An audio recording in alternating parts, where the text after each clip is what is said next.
hello, and welcome to the Lost Archives. My name's Owen, and I'm the Dungeon Master of this ragtag group of heroes and adventurers.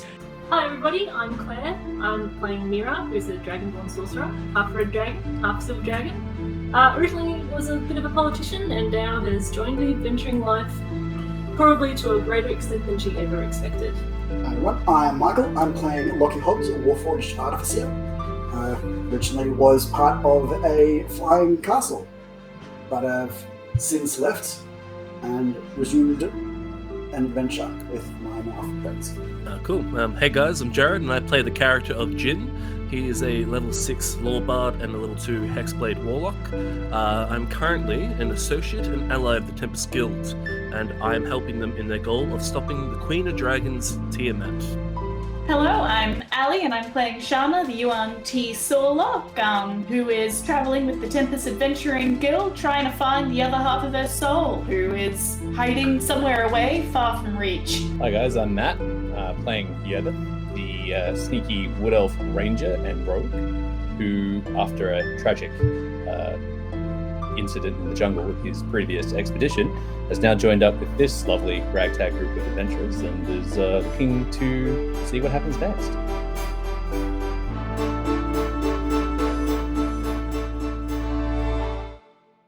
Hello, everybody! Hello! Give him a wave. Hello, and welcome to the Lost Archives. My name's Owen. We're playing Dungeons and Dragons. Welcome back. It's been too long. We've missed you all, and we're all here for some excellent adventures in the Rise of Tiamat module, Tyranny of Dragons Campaign. Our lovely guest character, Raph, is joining us once again tonight. Thank you so much for coming and joining us, Raph, and for this whole little chapter, I hope. You're so welcome. We'll see if he lives. Yes, he won't. I have a terrible track record for that. You do, yeah. We probably, actually, that could be our RPG intro story. I'll share some of the tales of Raph when we first started playing D&D. He's had a bit of a rough start to D&D and experiencing it. Now, Jared and Ali, for those of you who are looking at the stream, you'll notice their cameras are off. They're not going to be joining us tonight. Ali might be jumping in a little bit. Jared had to be somewhere else tonight. Ali's not feeling super well, so we wish her hopefully a speedy recovery. But yeah, thank you everybody who came and joined me over the weekend for the Raft stream with some of the other streamers. We had a lot of fun, Pixel, Lucifer and I playing some Raft. And for those of you who've been checking out the playthrough, a very impromptu, unannounced playthrough of Submerged Hidden Depths that I've been chucking up on YouTube around midday every day. Game was free on Epic Games. I saw that it was one that a lot of people were trying to watch videos on YouTube, and there weren't any videos for it on YouTube. So I thought, oh, well, I have YouTube. I have videos. I can play a free game. So yeah, I've been playing a bit of that. It's been a lot of fun. A really chilled out, relaxing exploration game through a flooded city after I can only assume is the end of the world. We're still solving the mystery. We don't really know what's happened yet, but we'll find out as the game progresses. But yeah, thank you for those of you who've been joining me. I'll be playing it again tomorrow. I might even stream it to YouTube tomorrow, because in Australia tomorrow is a public holiday. And yeah, baby. Although for the Victorians, they get a double public holiday because it's the grand final AFL for Friday. So they get a long holiday for Thursday, Friday, Saturday, Sunday. RPG stories. Let's share an RPG story. I've got a great one. Raph, when he first started to play D&D, when I was sort of like first getting into it and we were doing some D&D sessions online. This is like way back when I was living in Melbourne. Yeah, this was 2016, I think. 2016, 2015, yeah. We did a little session with you and Dan and another guy who I didn't know but you guys knew, and he killed Raph's player character about 4 times. Raph had a new character almost every single session because at the end of the previous session, his character would be killed. To be fair, one of those was Raph's fault. Because I think there was about 2 that wound up being my fault, but yeah, that was... One of them was definitely your fault because you came in and you're like, you sons of bitches, where's my gold? And they stabbed you because they're like, well, my character would have stabbed this person asking me where's his gold. And so Raph's character lasted all of about 30 seconds. And there was another one where you got pushed out of a hot air balloon, I think, as well, right? Yeah.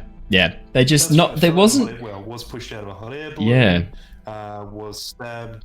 It was, about, I think, the longest time that my character lasted was 3 sessions, I think. It was pretty brutal.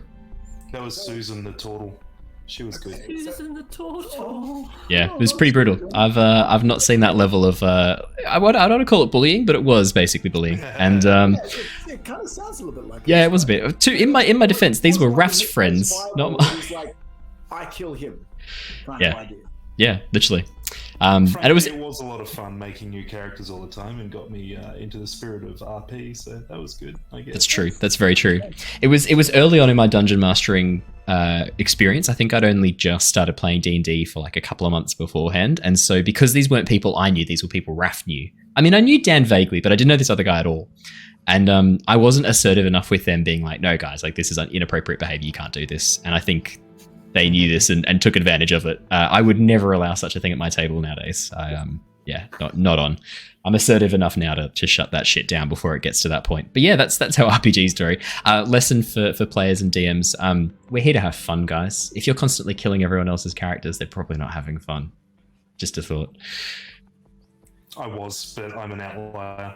Is an outlier, yeah, exactly. You're playing Necromancer as well. That's why he's playing a Necromancer this little bit. So his entire purpose this little bit is to bring all of his previous characters back to life. I thought you guys knew that. Yeah. Yeah, that's the whole It all plan. makes sense now. Yeah, exactly. Alrighty, well, I will do a quick recap. I can see Matt has dropped out briefly, but hopefully he comes back in again. Let me know if there's anything on the Facebook group that I need to see, if he's shouting anything in the Facebook group, going like, "Guys, help me." Looks like we're okay, but yeah, keep me posted. Alrighty, recap. The Tempest Adventuring Guild, a group of mercenaries, explorers, and adventurers, has been working to thwart the machinations of a group known as the Order of the Dragon. This cult has been amassing power, wealth, and knowledge in an attempt to perform a ritual which would bring a dark draconic god, Tiamat, back into the world.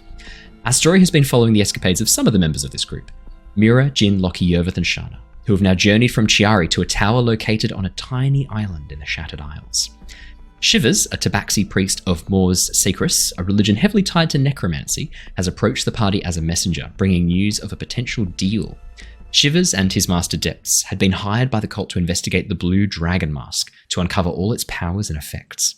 However, Iskander, a Dragonborn lieutenant in the cult, is poisoned, and only through the quick actions of Shivers were they able to save him. Iskander, realizing his life is in danger, a number of other high-ranking cult members have recently died or vanished mysteriously, decides to betray the cult. Shivers is sent to find the Tempest Guild and bring them to Xonthal's tower. In return for saving his life, Iskander has promised the Tempest Guild the Blue Dragon Mask. Despite some initial reservations, the party soon realized Shivers was likely not capable of that level of deception that is required to orchestrate these events as a trap, and decided to investigate. We last left off as the airship approached the island, a large hedge maze surrounding a tower overlooking the white cliffs above the crashing ocean waves. As the airship spins around and comes level with the edge of one of these cliff faces, the crew members, Grisha and Arvel, run forward and throw out these large hooks made of metal, almost like anchors, but designed to hook onto land and to hold the airship in place, like basically ground anchors. As they slam these into the cliff face, you see Griswold step up onto the decks, press a small button on his wrist, and the claws open up and slam down, pulling into the earth to hold them in place as they form into these like grapple hooks, these grapple claws. Leosin turns the ship around and pulls so that the anchors are taut and the airship is held away before turning and powering down the engines, just leaving the hover platform in place, so the airship is just hovering in place as the winds gently buffet it. Grisha, reaching down under the front deck, pulls out a large wooden gangway and places it down, joining up the airship to the land. As Leosin walks down the steps, sort of wiping a little bit of sweat off his brow, looks around and goes, "Well, that was a bit of a tight turn at the last bit there. Seems we're here. This tower. I've had a bit of a look through some of the maps, and apparently it's an abandoned wizard tower. It's been abandoned since the time of the ruin. I don't mean to doubt you at all, Shivers, but are you sure this is the right place?" Yes, certainly. This is definitely the place. I don't understand. There is usually more activity. What sort of activity are you talking about? Well, there were at least people. Does it look like it's been like attacked or assaulted at all? Or maybe they had pressing business? I don't know, apart from a dying person. Hello? Oh, we're losing Raph. That's fine. That's right, he's back now. I can see him. Okay. I am back. I came back. Spaced out. Oh, that's you too. Matt's here too. Hey, Matt. I hope it's working better. Yes. Hey, that sounds much better. Yay! Keep talking. Okay, I'll keep talking. I hope it's working better, and I hope it doesn't make me a robot. 'cause Sounds that would good, be man. great, And No, Robert. Yay! I did it. Yeah, sounds No good. robots. Amazing. No, that I sounds so just, good. I just restarted my computer. Oh. Oh, well, fair enough. So Fair I enough. did- I'll take it. So basically, yeah, the airship is docked at the edge of the cliffs, these white cliffs overlooking the sort of the tempestuous seas below. And the airship is docked up, and two large silver metal grappling hooks have been attached to the side of the cliff, and a gangway has been lowered. The tower itself that you can see before you is massive, easily like 9-10 stories high, with this large hedge maze around it. Shivers, your experience of the tower, you've only been inside the tower. You actually haven't been outside of it. You were teleported in and teleported out, so you've not really seen too much of the outside. And you also never had to go through this hedge maze either. You basically came straight in through the teleporter with your master depths. There could easily be people in the maze, and you wouldn't see them. The maze is overgrown. These large tangled brambles and hedges covering not just the walls and the ground, but also parts of the roof as well, forming a natural leaf ceiling above sections of the maze, making it very hard even from the sky to determine what the pathway through might look like. From the tower itself, you can see... Oh, sorry, you go. No, you go. It's pretty clear that we need to go through the maze to get into the tower. It surrounds the tower completely. I might even have a little picture that I can show you guys. Let me have a quick look. Ooh, that's I exciting. do. I think I do. I do! Here you go. Show two players. Should be able to just show you the picture, I'm hoping. No, that's the full thing. Give me a minute, I'll find the picture for you. But yeah, the maze surrounds the tower. It's very hard to see anything really around it, or that you can sort of a pathway through. It's very difficult to locate how to get through. It's a bit. I would say there's an ominous feeling to the level of growth around this thing. It looks a bit off. As in, it hasn't been like Cared for, looked after in any way. Here you go. I'm going to show this to you guys. Can you just see? Oh no, that's going to share everything. Damn it! Why can't I just show you the picture of Xonthal's tower? Never mind. I'll figure that out later. Do you think that we could just run the airship along the ground through the maze? Just smush through? Leosin turns to you and goes, "We just paid off this airship. I'm going to tell you right now, anything that's going to potentially cause this ship damage, irreparable damage, and leave us stranded here on this tiny island, not a big fan." Is this some Checks out. sort of security, this maze? Or is it religious? I don't want to destroy it, it's religious. This is where I left the cult. I don't know. I have not seen anything outside of the tower before. That explains a lot. Yeah, okay. Yervith, having an affinity with nature, is going to just do his thing and see what this is all about. Yeah. He's going to roll a survival. Make a nature check, I guess, or a survival. Nature check, I'd say yeah. nature or survival. Up to you. Depends what you want to learn. So if I'll it's do- survival, I'll sort of tailor it that way. If it's nature, I'll tailor it in that direction. Probably more like survival is the highest stat for me, but I think Okay. I would probably want to glean more of a nature because I just want to see like how these trees have grown. Yeah. Like what that is all about and Done. why it's formed a maze. That's sort of what I'm looking for. I love it. 24. That's pretty good. Yeah, but that's okay.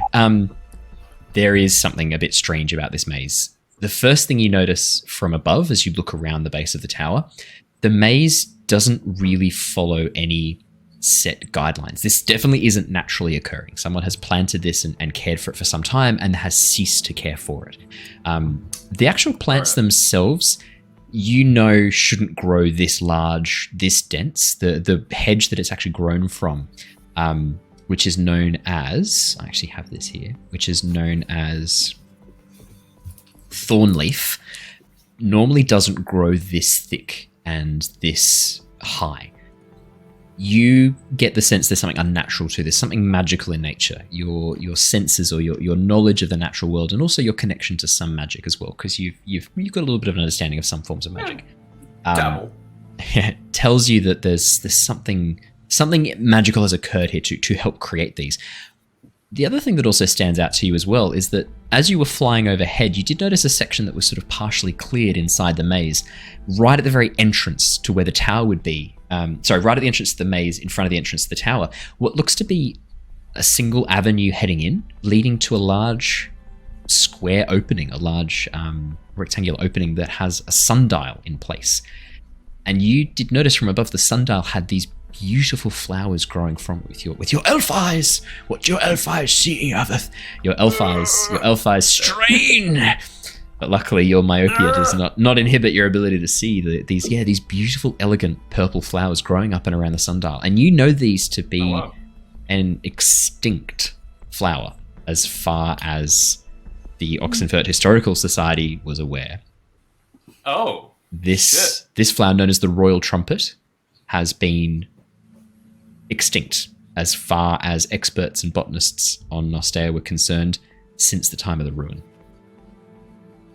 And yet you're pretty sure you caught a glimpse of it. It features in a lot of frescoes and relief carvings from before the ruin. A lot of the elves used, often you'd find in the throne rooms of some of the high elves when they used to live in their enclaves, you would often find these beautiful carved flowers. And so that's how you know about them, because of your history as a archaeologist with the Oxenfurt Historical Society. Yeah.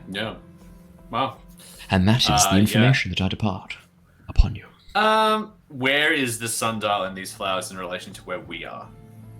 You would only have to walk probably for about 10-15 minutes around the side of the hedge maze, because you guys are currently at the side where there is no visible opening, around to where the front is, and then the avenue would be right there. Oh, okay. And that takes us into the maze? Into the maze toward the tower.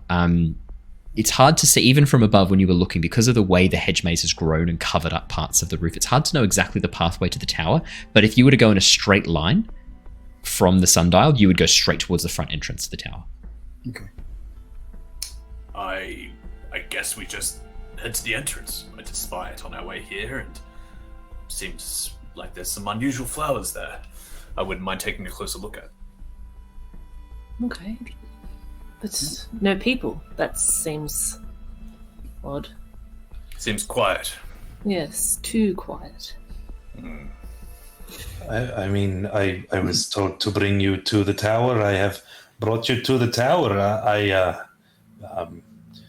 Have at it. Not quite at the tower yet, but Shivers. Well, general vicinity of. Still have a lot of greenery in between us and the tower.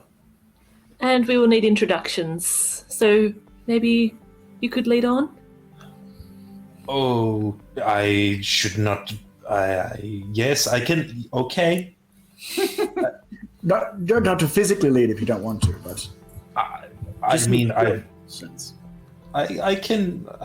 Or you could take us. Go for it. I will take a metaphysical lead. Spiritually is something that I do best. Okay.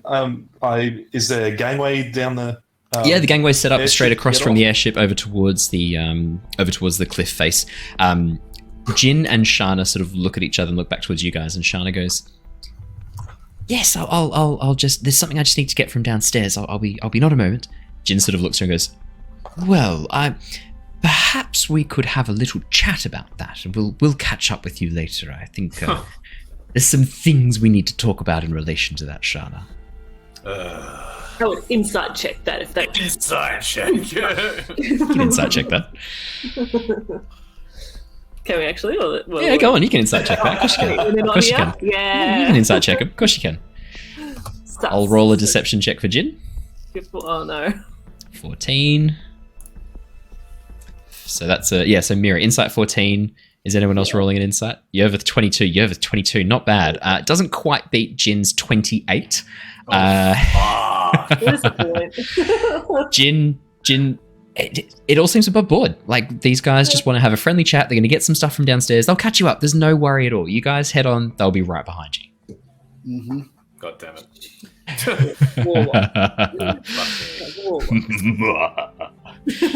I mean, as what? as we depart this area, Yervith is a little bit like suspicious of this whole thing, and he's going to use primeval awareness to sort of suss out if there's what's going on. Phase, fiends, celestials, undead within a mile radius. Yep. Or I don't think we're in forest, so 6 miles won't cut it.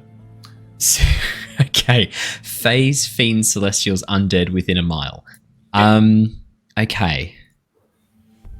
I don't know where they are. I just get the haptic feedback that, oh yeah, there's Does it differentiate whether it's Fey, Fiend, Celestial, or Undead? I think it does from memory. Or maybe I think it does as well. I've always run it that it does. I'm going to continue to run it that it does.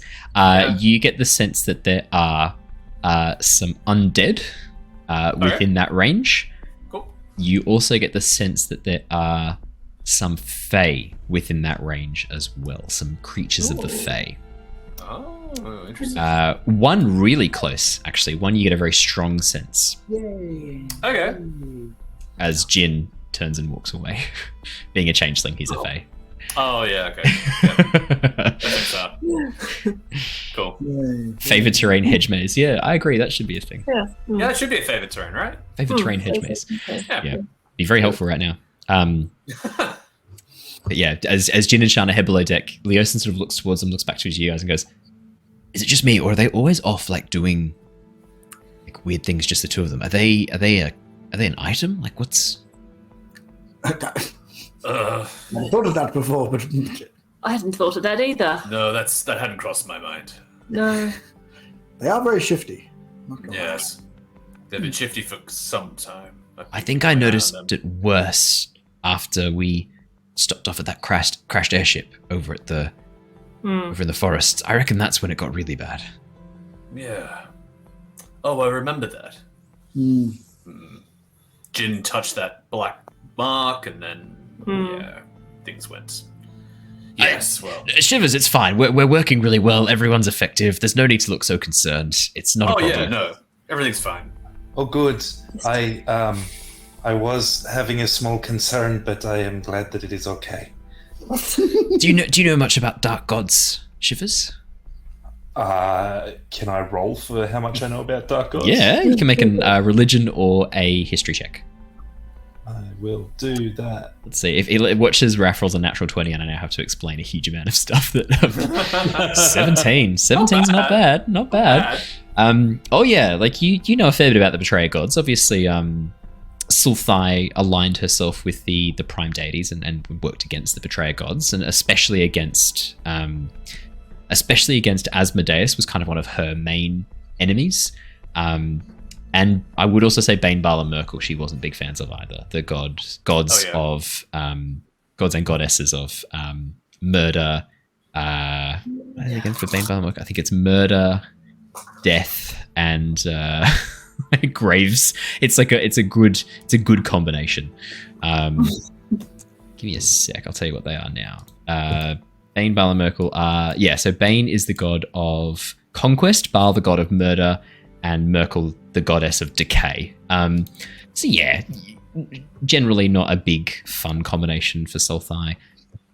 You have also heard whispers that all the gods that are known about on Nostea, all of the deities and the betrayer gods, I mean, they were originally primordials who became gods when they were given worship, when people started worshipping them. So you know that the potential exists for new gods to arise as well. Either from the primordials that might still be around, or other creatures that may have found their way to Nostea. Interplanar travel to Nostea is currently impossible because the giants are gone and no one has discovered a way to replicate their technology yet. But there are other ways to access Nostea, cracks in the fabric of existence, reality that occurred during the ruin. Things slip through every so often. So that you've heard rumors of dark entities or creatures that slip through the cracks and are able to twist and warp the minds of people and begin building religion around them, building a faith, a cult. Obviously, not anyone you know, but yeah, that's possible. Definitely not a cult. Definitely not a cult. You're certainly not part of a cult. Yeah, No, you're certainly not Not part of a part cult. of a cult. No, definitely not. We really need to introduce you to a bean merchant we know. Oh yes. Oh my goodness! It'd be great if his sells power beans? was like unending charisma to like form his own cult. Yeah. You become a cult leader. Yeah, Of the grung. Yeah. of the grung. Of the ground. You become a cult leader of Moss. Tardigrade leader. Yeah, Leosin sort of looks over. Yeah, nothing to worry about, Shivers. You don't need to be concerned. Okay. We're I all will- professionals. All professionals. Yeah. Yeah. Indeed, yes. I believe it. Yes. I'm Well- sure I would not have been sent to find you if you did not know what you were doing, or if you were not a cohesive, stable group. Absolutely. Yes. I'm not going to make you roll a Definitely deception check because I don't think Shivers would worry about an insight check for that. Leosin sort of nods and goes, right, well, I'll keep the ship docked and ready for a quick getaway. We'll keep the engines just on a powered down state if you need to get out of here. If you can get back to the ship, otherwise I can see a few balconies if in an emergency if you need to get out of the tower quickly. If you get to one of the balconies, I can try and get the ship up online with it and try and jump. I'm sure Griswold will have something to help with that. Griswold nods, and then as Leosin turns away, starts shaking his head and goes, I do have something for that. Just keep an eye on those two for us, Leosin. Yes, I will, and I'll if they take longer than an hour or so, I'll kick them up the butt, send them your way. Yeah. Shouldn't. It's very unprofessional having you lot Of heading course. without them. Hmm. Well, Okay, well, I'm going to do the thing now. I start trying to like very slowly making my way down the gangway as if really hoping someone's going to get in front of me. I'm going. And just sort of shift your shield in front of you, so you're walking down with a shield in front of you. It's the best I and can Lockie do, like right behind you. Can I like put my feet on Lockie's feet so it's like a toddler on? Oh, cute. Yeah, I'd say so. Yeah, because I mean, your paws. You walk on digitigrade feet. Your paws are quite small, so yeah, the surface area you can easily just step on Lockie's toes, and then as Lockie, you begin walking. I mean, you're very strong, Lockie. I think your strength is like 14 or 15, right? Well, my strength gets replaced by my intelligence. Intelligence. Yeah. So wow. yeah. Artificers. Ridiculous. Artificers. Yeah. Bro. So Lockie just doesn't. There's not even there's like a tiny little calculation that occurs inside your mind, Lockie, as one of the gears, the smaller gear to help like automate your legs, shifts out for one that's like a fraction bigger, as like the gears just get replaced with one slightly larger, and that's enough to like torque up and allow you to continue walking without any strain or any changes to your gait. Shivers, you're just like now like snuggled against Lockie as he just continues walking. As you're just It like feels quite comforting, really. I'd be comfortable with that. except for the fact that Lockie's made of metal plates and gears that interlock, and you're a... Oh, you haven't got any fur. Yeah, You're a naked fur. tabaxi. Nothing can get caught. You're fine. You're fine. Really? I planned ahead. He planned ahead. Yeah, he knew this would happen. Big brain. Sphinx Now we tabaxi. are unstoppable.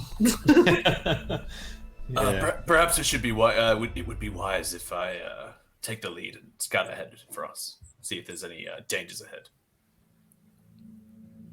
Yes, if that is your strength, please, by all means. I am very concerned that there is not a sign of anybody around. This is... I don't understand. I did detect some undead in the area within a mile, and perhaps some fae as well. Oh. Okay. The last time you were here, you didn't go to the outside of the was just tower, correct? inside. It was just inside. Yes. So did anybody else come or go from the outside of the tower? Or is it a sealed off issue? DM? You wouldn't know. You spent most of the time in the room. You know that you came in via teleportation, but... Yes, I am just... my master, perhaps he would have more information. I am just... I did not leave the area where we were working on the mask the whole time, frankly. There is a door, so I assume we can knock, at least. Yes, or balconies that we could climb onto if we really need to. No, the polite thing is to knock first, so we should do that first. At least give it a try. You want to be polite to the death cult. Perhaps we could meet somewhere in the middle. We'll knock and then run away. That is actually a thing that we used to do in our youth, Lockie. That's not polite either. Yes, it's a bit rude. Really? It seems like a pretty middle road solution. Knock and run. Did you do it to Yervith? Yes, we did it all the time. Yes. Yeah. No, not polite. I got, it gets bored on the streets when you're, wanting to make some fun. It's always a classic. Our old bodies don't move very quickly, so if we run away and do that, then it's still pretty obvious because it's this slow walking thing going down the street. Yeah. Oh, of course. That would complicate things, wouldn't it? Yeah, the undead vessel that follows you at all times, yeah. but I imagine having an undead vessel around, the opportunities for practical jokes are endless. Well, I mean, given that it is a very important part of our religion, no. Oh, okay. That's good. Nice. I like it. Good troll. As you guys come around the front of the hedge maze, walking slowly, Yervith, you're sort of on alert. I'll take your previous... Actually, no, do you want to roll me a perception check? Yeah, absolutely. Yeah, we'll do that for you.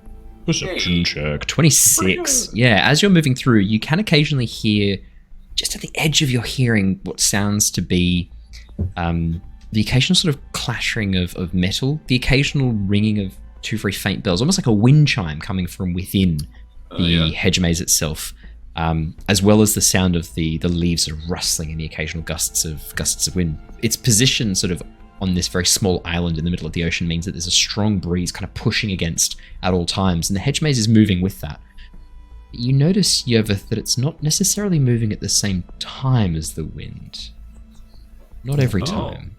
Is there a rhythm to it, or is it... That's a good question. Not a rhythm per se, but every so often it's almost like the leaves and the trees shiver, ever so slightly, without any wind that you can feel. I don't like this. I'm just getting into the right vibe before we run the Curse of Strahd campaign.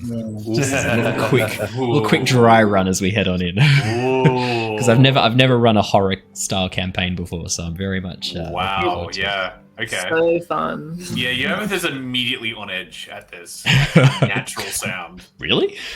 Yeah. What? No, I'm totally fine. I'm like, yeah, that's normal. That's totally. Yervith just turns around and gives you like a thumbs up. So are we close to the side of the hedge maze? Yeah, absolutely. As you guys come around the front and with Yervith leading the way, you can see down this large avenue. The hedges on either side, and in front of you, you can see this small sundial arranged in the middle of this hedge maze, beautifully set up with the long pathway heading before you. And I've just brought you across to the map. Oh yeah, nice. And I've dropped your tokens on. And the map will load in quality shortly, but for the moment we'll stay on the webcams because there's not too much to see here. But yeah, as you guys come on through and enter in, you come along the pathway to the south here. So I'll put you guys as if like you're walking along this pathway, and I'll keep Shana and Jin just out here. So as we pass by the hedge itself, Lockie is going to want to pick one of the leaves. And then using the fire from Grimflame Blade, just wants to light it and see if it burns like he would expect a leaf to, or if there's something a little bit different going on there.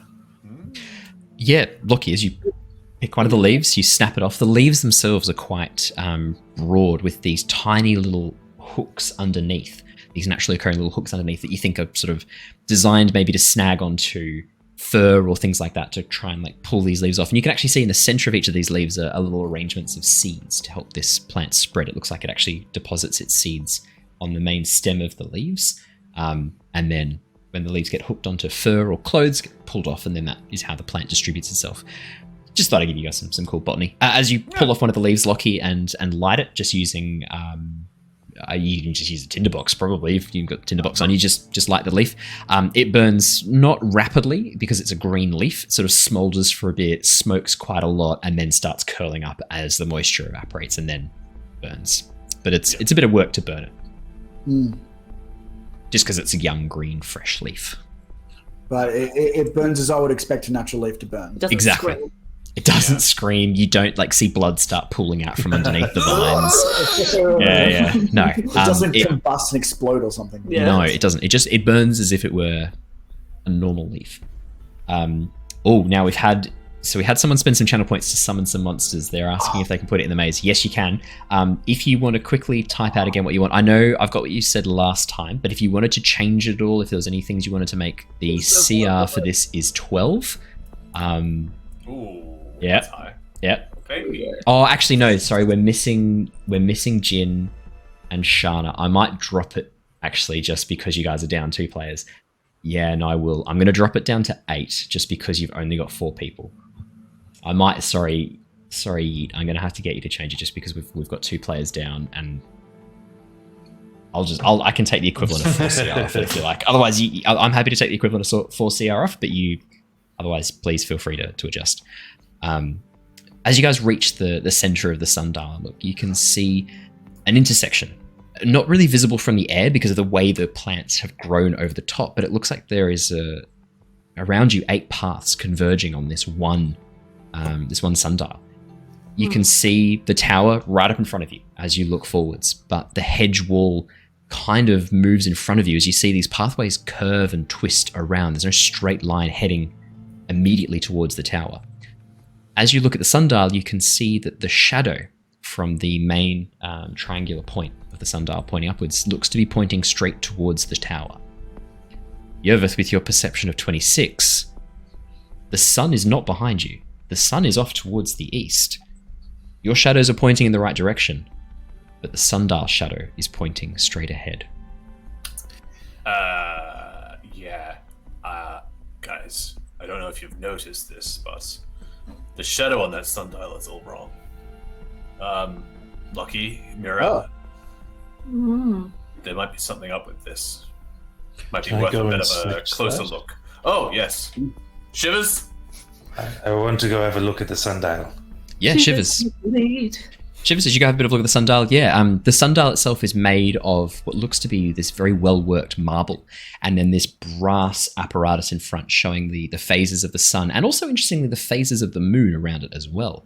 It looks like it's actually anchored into the ground. The stone that it's made out of looks to go, quite deep beneath the earth. And the shadow is pointing towards the tower, towards that pathway towards the north. But the sun is definitely not there. Something very, very odd.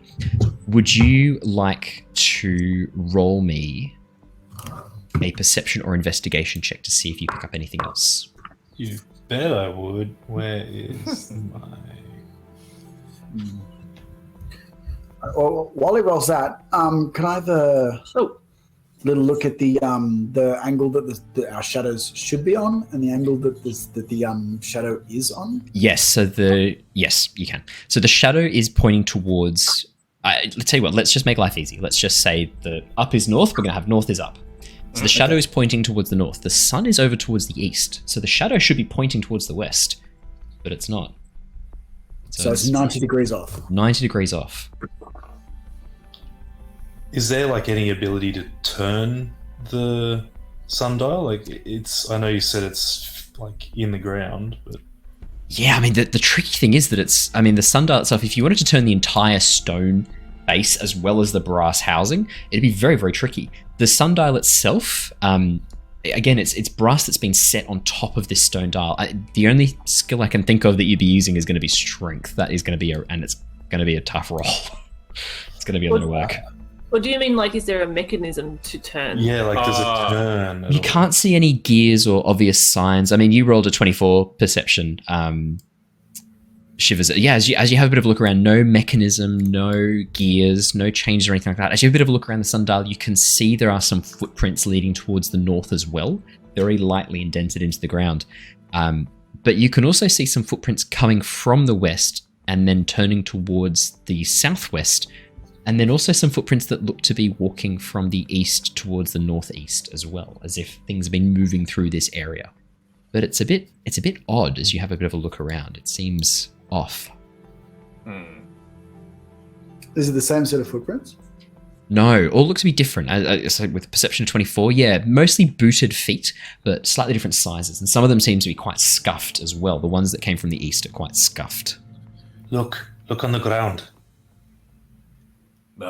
Footprints. Yes.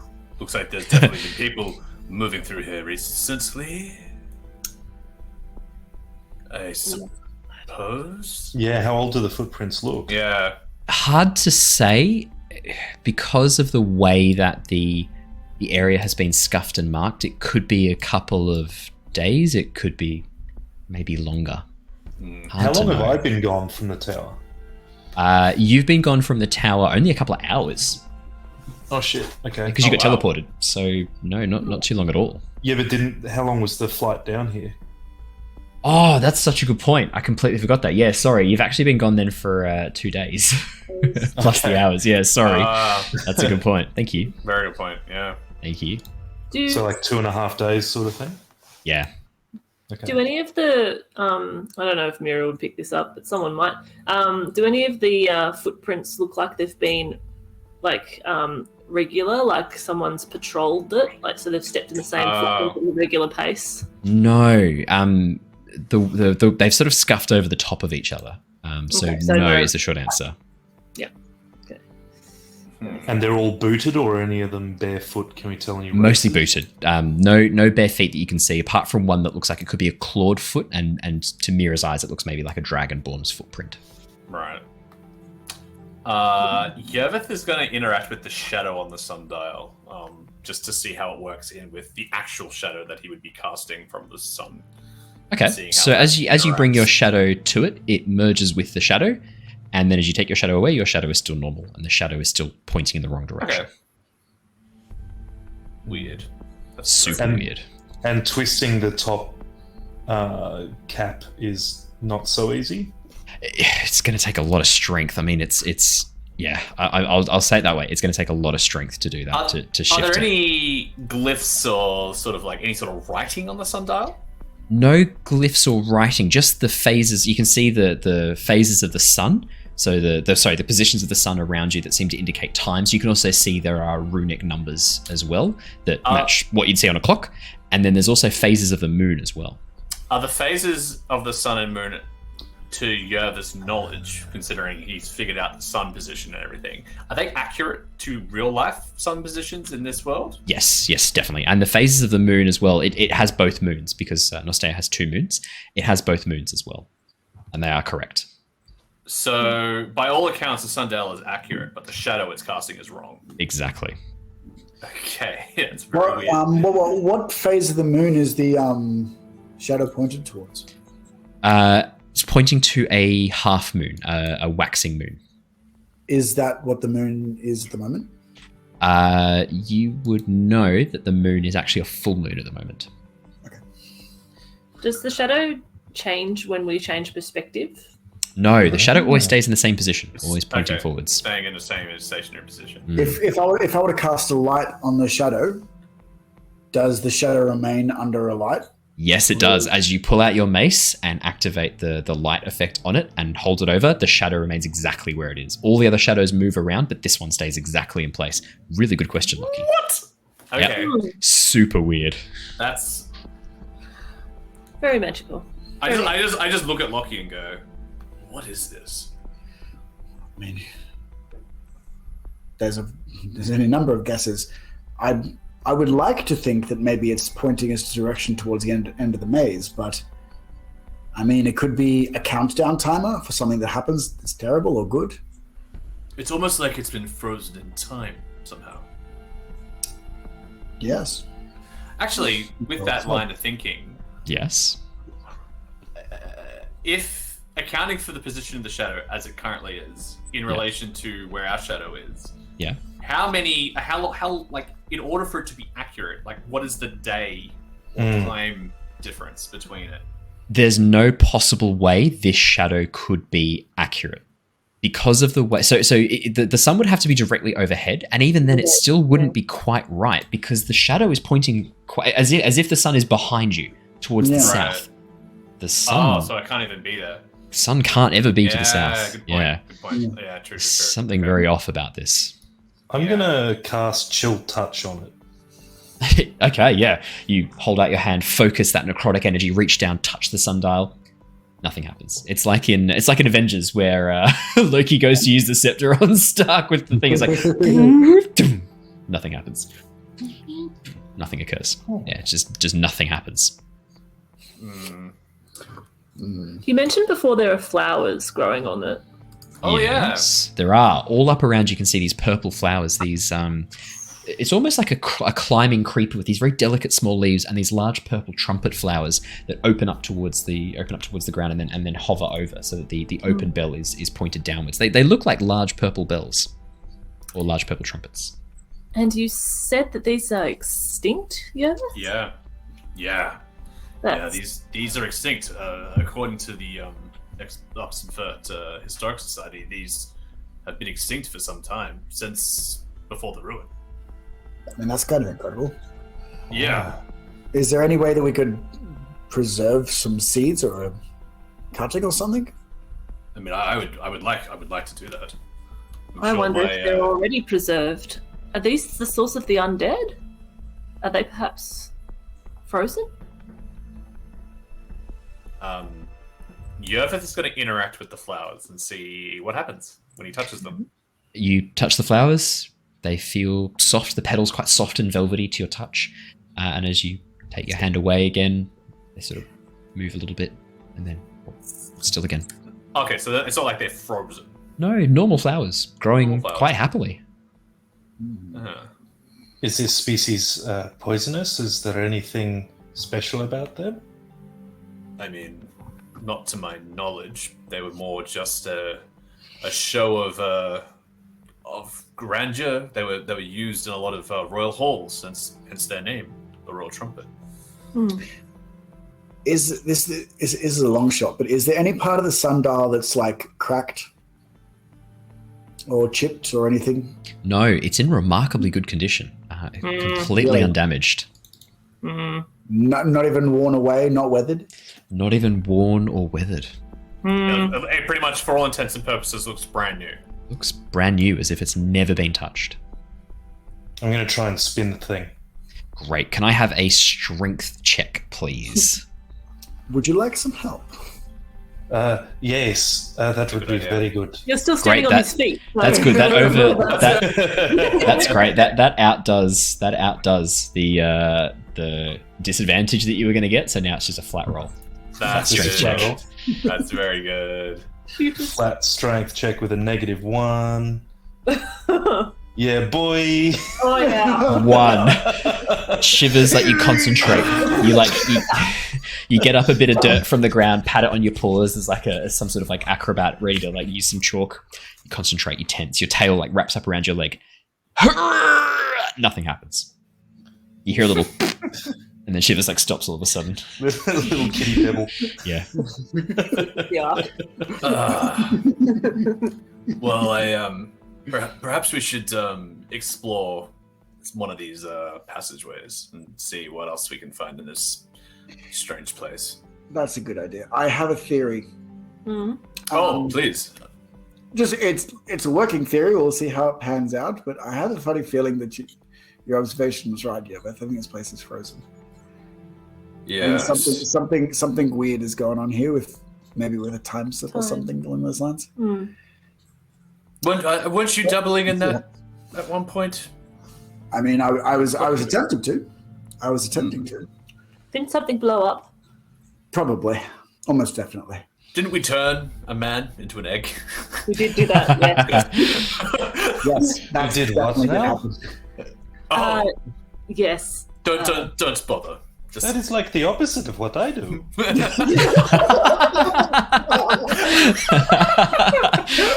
He's not wrong. He's not wrong. Yeah. You know what? That's exactly. That's very true. maybe he can help you out then. You know. That's like a fundamental antithesis to my entire religion. Oh. Oh, Oh, I didn't mean to offend you. I was just.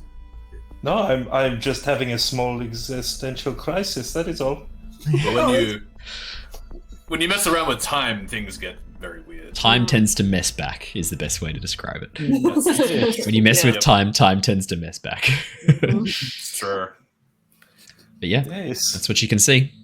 Well, maybe we Should should we- just follow what the shadow says. Go the way that it is pointing. I think that makes the most sense. If it is a trap, well, I mean, at least we are well prepared to fall into it. Yep. That is a good, interesting way of looking at it. Yeah. I I Okay. know what to expect. So towards the north, Mm-hmm. fantastic. You guys walk through, and as you pass through the area of the hedge maze, the area of the passageway, and then turn towards the left, you can see the pathway sort of moving around in front of you. You walk for about sort of 2 or 3 turns before emerging back into the Sundial room. Yep. Oh, Yeah. Uh, Knew it. However, with Yervith's passive perception, you can see the shadow is now not pointing just towards the north. Now it's also pointing towards the east as well. There are 2 shadows. Okay. Do we both go, I mean, To the to east. each direction? maybe we go to the east now and the north. It might be a sequence. It could be. Yes. Yes, that's what I'm thinking. So keep an eye on how many shadows there are. If we go backwards in number, then we've gone the wrong way and we've slipped backwards. That's Yeah. Okay. Let's go north and the other So one. heading up towards the north again. I think we should go east. Or do we split and both go? Let's try splitting first. Go north and east. Oh, we're going to split the timelines. Let's do it. Okay, Okay, so I have- who's I have going north? that in my head right now. I'm going north. I'll go north with Shivers. Okay, We're going east. All right, we're going We're east. going east. so I just want to confirm. You are splitting the party. Oh fuck. This is a terrible idea. Fantastic. It's a This is how terrible all my characters die. Yeah, just he's not kidding though. You're laughing, but he's not joking. idea. Oh no. Alrighty. As you guys walk in different directions, Shivers and Yervith, as you guys head towards the north, Mira If I and never see Lockie. you again, it's been nice knowing you. Yeah, I love it when the DM has to confirm things. Oh, so you're splitting the party. Just checking. I just want to make sure you guys know what you're doing. You don't know what you're doing, but I just want to check so that I don't feel bad when things go horribly We wrong. absolutely know what we're doing. We told Shadow Yeah. we knew what we were doing. Okay. As you guys begin sort of moving away and split, Shivers and Yervith, the pathway now leads down towards the right before sort of doubling back a little bit. And before too long, you find yourselves just moving along almost an endless stream of turns, left, then right, then left, then right, then right, then left, endlessly. After a few more moments, you suddenly find yourselves emerging into a large, open area of the maze. Oh shit. Inside, Oh, you can see a massive pool of water. oh yeah. And in the very center of the pool of water, standing on a very tiny wooden circular platform, is a little black cat. Mira and Lockie, as you two, you have found Schrodinger's cat. As Mira and Lockie, as you begin moving through the maze, the pathway is straight and leads on and on and on. You find yourselves walking for 2 minutes, 5 minutes, 6 minutes, 8 minutes, before suddenly you emerge into a large open clearing. Across from you, you can see a large pool of water, and in the center of it, a small black cat. On the other side of the pool, you can see Shivers and Yervith stepping out into the clearing at the exact same time you guys arrive there. Oh hey. Hello. Hi. Hello there. I look at Shivers and I go, friend of yours. I Pointing at the don't- black cat. Hello, kitty. The cat reaches a front paw into the water and paddles very, very gently. And swaps paws, paddles very, very gently, and begins paddling its little raft, this little makeshift wooden raft, over towards the far side, towards the north, away from both of you, both groups of you. That is a clever cat. He has a little raft. I don't trust him. How did you get a tiny raft? Can I check this position of the sun? As you look above you, the sun seems to be... I mean, you kind of lost a little bit of perspective. Because you walked in a straight line, the sun should still be in front of you. But as you sort of look around, the sun is now behind you. And you get the sense that originally, like, you walked towards the east, you should have emerged from the west. But as you look at this space, the sun is now behind you, which means you've come from the west, but you walked east. Lockie's gears start to hurt. Yeah, they do. But does that mean the cat's heading north? The cat is heading north currently. The same direction as the shadow? The same direction that the shadow was on the sundial previously. I'll just watch it. Just watch what's it doing. You're just watching it? Beautiful. Yeah. As the cat reaches the far shore, it hops off and begins padding around the outside of this circular rim. As it heads towards you, Shivers, and gets about halfway, the center of the water begins bubbling ominously. You watch as emerging from inside the water, the hilt of a beautiful sword suddenly begins to rise from the water. Holding it underneath, you see a pale blue arm holding aloft this sword. As you look at it, you can see this thing is beautiful. Immaculately designed blade, crossguards designed to help block a blow, but decorated beautifully, gold and silver inlay.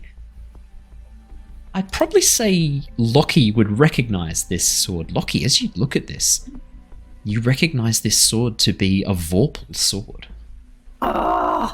What? Shit. Oh. Okay. Is this Holding it aloft, lobbing scimitars at us? Look, I'm just saying, it's not the basis for a kingdom. Sorry, it's not a basis. Dead women lying in ponds throwing swords at people, not the basis of a government system. I think that's the point. But yeah, holding aloft, you see this pale blue hand rising from the dark waters. The waters themselves, light doesn't seem to penetrate through them. You can't see anything below the surface, just this sort of arm disappearing into the gloom and then holding aloft this sword. Tell me a little bit more about that. Oh. The arm is pale blue in appearance. It looks to be that of a humanoid, maybe a human or an elf. Long, delicate, willowy-like limbs with delicate fingers grasping this. And you can see quite carefully manicured fingernails as well. It looks to be female, I would say, judging from that description. Or maybe a very effeminate elf man. But judging by the colour of the light blue, it looks almost more like a Ganassi's skin colour. I look at Shivers and go, this is odd. I don't know what's happening here. Yes. This is not something I've... Are there any, rocks on the ground? Yeah, I mean, there's tiny. Yeah, I'd say all around. Like, the earth itself is this sort of worn, cracked earth. But yeah, there's small pebbles mixed in. Pick up a pebble. What is I would the like cat? to What's the cat throw a doing? pebble. What is that Okay. doing? Here, so, all right, so there's Two some things things. that need to happen really quickly. Okay, so the cat is sort of padding its way around the edge of the pond, sort of in a vague direction towards Shivers. It's not looking too interested, but you know how cats kind of do that, where they're like, I might come over and see what you're up to, but I don't want to look like I'm interested in you and what you're doing. I just want to kind of aloofly be in the same general direction or area that you are. Speaking my body language. And as Shivers, you can see the cat aloofly coming over. You just reach down, pick up a pebble, fucking lob it into the center of the lake, or are you just dropping it gently at the edge where you are? No, I'm trying to, from a distance, just, make You're trying to hit the hand holding the sword. Yeah. You actually? Okay, great. Can you make me a ranged attack, please? D20 plus your dexterity modifier. Shit. How do I... Just roll a d20 through roll 20 and add your dex modifier to it. Or you can, if you're not proficient in dex saving throws, you can just roll it as if it's a dex saving If you throw. get a nat 20, can you skip it along? Yes, Yeah. absolutely. D20 And what's plus your- my... What's your dex? Not bad. Dex is a +1, so 18. 18. I mean, Shivers, has a mean swing. As Shivers sort of like looks down, reaches up, picks up this rock, chucks it up a few times, tests the weight, and then just fucking pelts it. And you watch as this rock just flies through the air, strikes the hand that's holding the sword. You hear from under the water, "Fuck!" as the hand lets go of the sword. The hand lets go of the sword. The sword straight down into the water and disappears. Oh no! Emerging from the water. Emerging from the water, a figure begins rising. Oh, Long green seaweed-like hair. Oh, not this. Massive, like this face twisted and almost mottled with like growths of algae across it. You watch as this horrendous, you can only assume female figure. I'll blow up the token so you get the full impact of this thing. Oh my. It's not life size, but Oh, that's good. rises from the lake, like just sort of like eyes up first, looks around, and then rises slowly. That was a big mistake. And as she reaches her hand up and clicks her fingers, all around you, rising from the ground itself, you see these dark shapes, almost like billowing cloaks of blackness, rise out of the ground. Ah, I need everybody to roll me initiative, please. Shivers. I thought I was helping. This encounter has been brought to us by Yeetdat Senpai, who spent their channel points to summon these creatures you see before you. This encounter was created by the stream. Thank you very much. GG everybody. See everybody. Now I'm gonna split the creatures of the Dark Cloak in half. Some of them will be going on a blue turn, some will be going on a red turn, and I'll mark them with tokens so that you know which ones are which as well. That just makes my life a little bit easier, so that we can split up. I didn't click my token. You didn't click on your token. I didn't. Let's go blue and green. We'll have groups of blue and green, hey? Alrighty, and then I'll roll the rest of the initiatives. Shivers and Yervith are going to start within range of one of these creatures, as are... Awesome. What did the cat do when that happened? The cat yowled ominously as that occurred. Oh. Is No Eleanor other with effect me? as far as you can see. And is Eleanor chasing off the cat? Oh yes, sorry. Let me get let me chuck Eleanor on the page. Can't believe I don't have Eleanor there. I'll just grab her from a previous. Sorry about that. Sorry about that. I'll forgive you. It's alright, thank you. Very generous. Where's my Eleanor? I'll just grab a token of Eleanor. Can't believe I didn't have one for Eleanor for you. And I'll put some battle music on too, that'll be appropriate. Alright, so I'm going to drop Eleanor behind you, Yervith. Can you let me know if you control her properly? If you can't, let me know and I will Yeah, adjust. absolutely. Let me, Yep. Perfect. Yep, all good. Alright, let's get some battle music. Yeah, I think what the stream was hoping for was that you guys would try and take the blade. All right, Lockie, what was your initiative? 10. 10, and that's everyone on the order. Great, I'll roll for the shadows.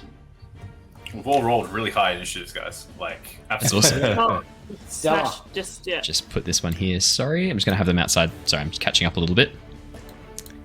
Perfect. We better roll for the Lady of the Lake. And I'll roll for the cat too, hey? Oh, you're on 20! Yep, Oh, she did. no. I hadn't seen that yet. It's only when you guys went, oh, I looked across and went, oh, that's fun. Well, Alright, it's there we just go. funny, because literally everyone else has rolled, like, under 15. Yeah, Well, not even that, yeah. like, under And the 12. cat and Under hide have rolled 10. 20. Under 10. I think we've Yeah. already on the 10. No, Oh, yeah. Shivers got 12. Shivers. Shivers. Shivers. I'm just going to put all of the... I'll just put all the names on so that you can see them. That's crazy. Shadows. Here we go. So you should be able to see all of the names in the initiative now. Perfect. All right, great. We're ready to go. I'm sorry for the last minute creation of this. We didn't have a huge amount of warning for this encounter because it was summoned by the stream. So we're going to have to Let's do it. do it on the fly. There we go. Okay, first off is the Lady of the Lake. Fantastic. The Lady of the Lake reaches out. As she looks towards you, she's going to go straight for Shivers, who hurt her wrist. And she begins. You watch She as was she. under the water. She doesn't know that. She Yeah, well, she sorry. knows where the stone came from. You watch. Because you're standing there like this. Yeah, pretty much. You watch as the Lady of the Lake rises up so that her knees are still suspended in the water. She reaches out a hand towards you, Shivers, and then screams as she spins across the water, literally flies across the water towards you, going, reaching out for you. I need Yervith and Shivers and Eleanor to make me a wisdom saving throw, please, to avoid being frightened. Yeah, cool. Oh no. Oh, I'm scared. Okay, so Yervith is... Oh, no, Yervith. That's an 8. Yeah, Yervith, you're frightened. Can you roll one for Eleanor 2 for me, please? Oh, yeah, absolutely. Strangely enough, Shivers is okay. Shivers, you're just like... Oh, no, I'm okay. I've seen worse. I'm a necromancer. I'm not scared of... Pitch, please. 12. Eleanor's okay. What? Okay. Yeah. Oh! So... As that happens, you guys are frightened for a minute. I technically should have done that at the start of your turn, but that's okay. She's going to hold out her hand, and she is going to cast a spell on Shivers as she rushes up. Shivers, could you please roll me a wisdom saving throw again, please? Can I spell that, actually? Yes, you can. Yes, you can counterspell that. Use the sorcery point to distance spell that, I think, because it'd be more than 30 feet. Yep. But counterspell. At third level, please.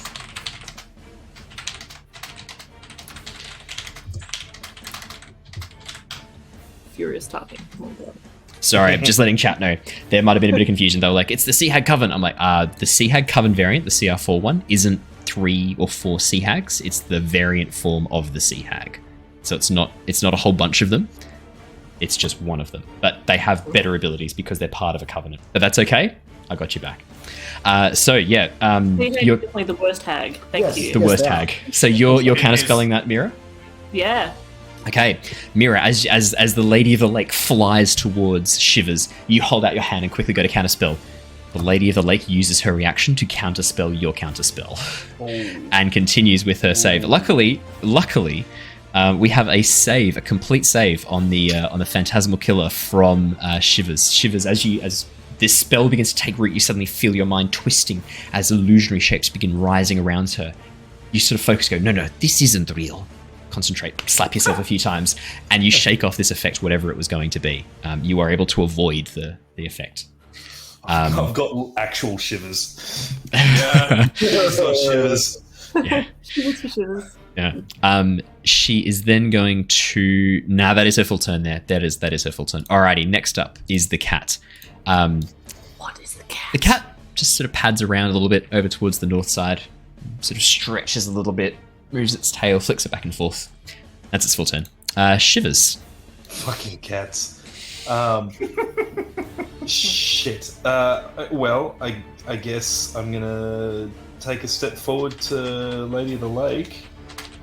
Ooh.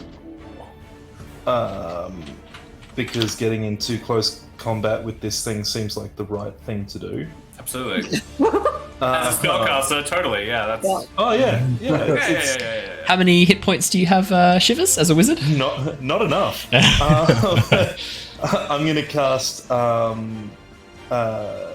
shit. Oh, fuck. I thought that was a touch spell. I'm casting Blindness Deafness on it. And okay. Did not realize I didn't have to be up next to it. So I think... So for Blindness Deafness... So I'll make a Constitution save. Absolutely. That's a natural 1 for 4. Are you blinding or deafening her? I'm going to blind. Okay. Okay. Yeah, she is blinded for this round, and she remakes the save at the beginning of her turns, I believe, from memory. Or is the end of her turns? Dicky Beak. End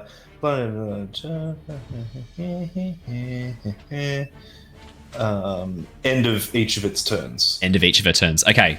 Fucking hell, that's brutal. As you reach out your hand, what does the blindness look like? How does the magic work for Shivers? I think pull out the dust of some dead people and throw it in her eye. Like, how does it work? It'd come out as like this smoky haze, kind of like the dust you would get out of if you upended like a cremation jar sort of concept. Cool.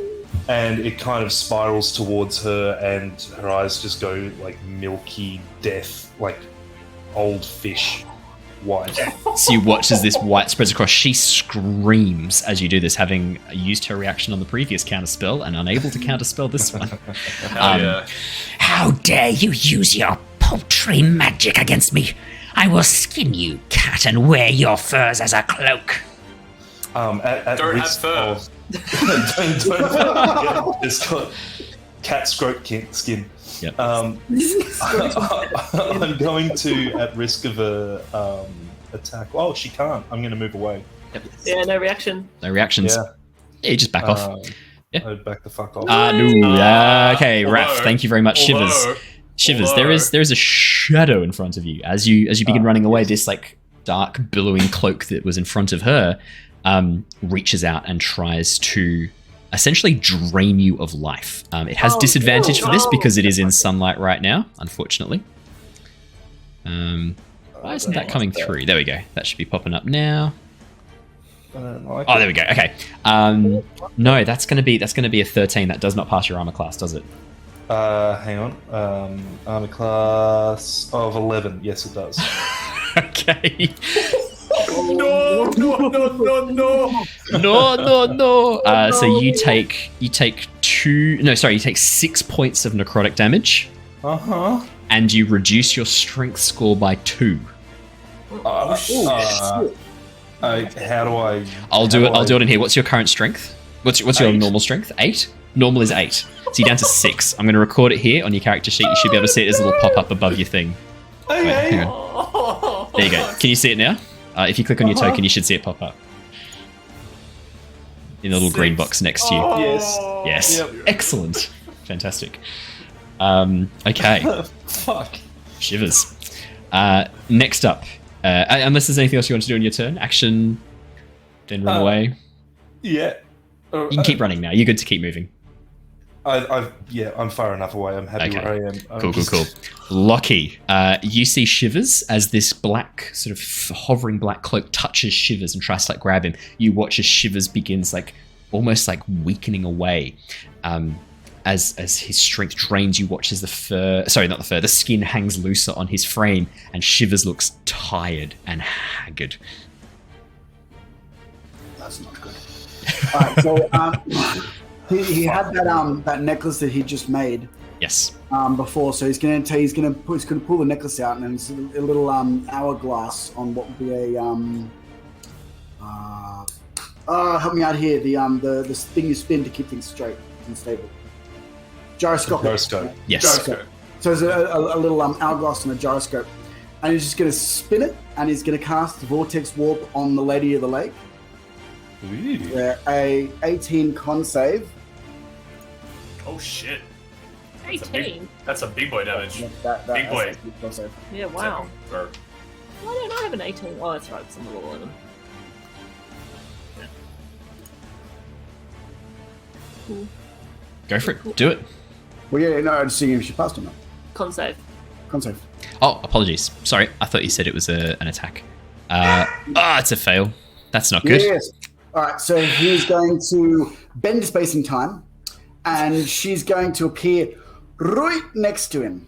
So he's going to pull him away from that side of the lake and stick him right next to where Lockie is. oh my. That's amazing.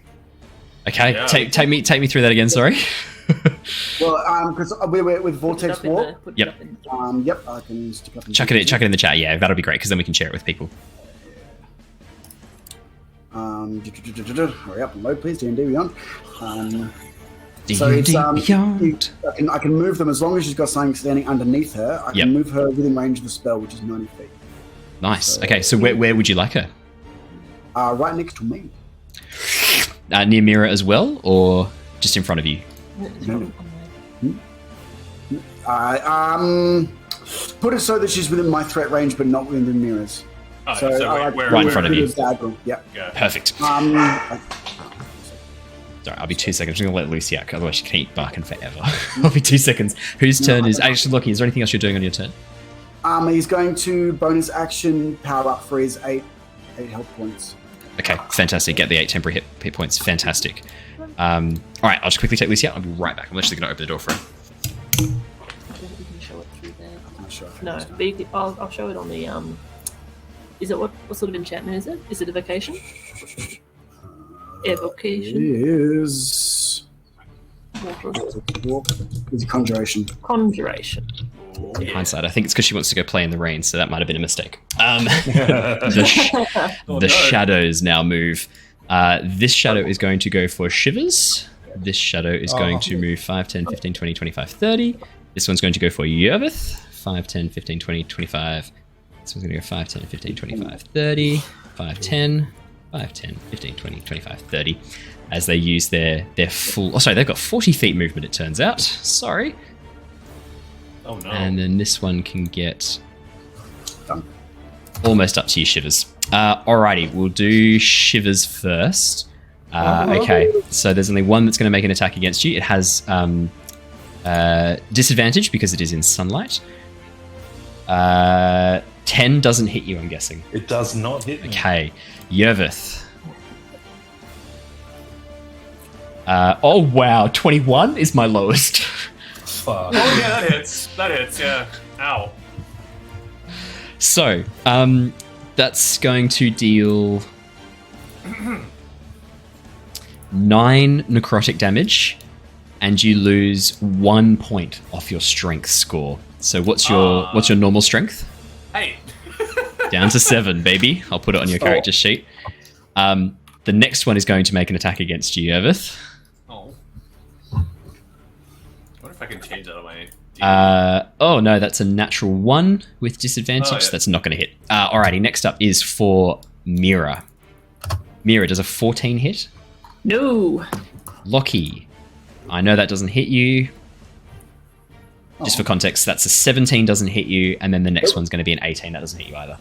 Nope. No, cool. And that's all the ones that can move within range. Oh no, sorry, there's still one more that can move within range of Mira. Ah, fantastic. I'll roll for that one. Mira, does a 16 hit you? Nope. Nope. All G. That is all of the shadows goes. Yervith, you are currently afraid. You cannot willingly move towards the Lady of the Lake. Good news is she's nowhere near you. Yeah, absolutely. That's fantastic. Yeah, and I can't willingly move closer. And a fighting creature has disadvantage on ability checks and attack rolls while the source of its fear is within line of sight. She is still within line of sight, unfortunately. That's cool. That's good. Oh, I was gonna say, as a reaction, sorry. Yes. I'm going to To the shadow just then, or?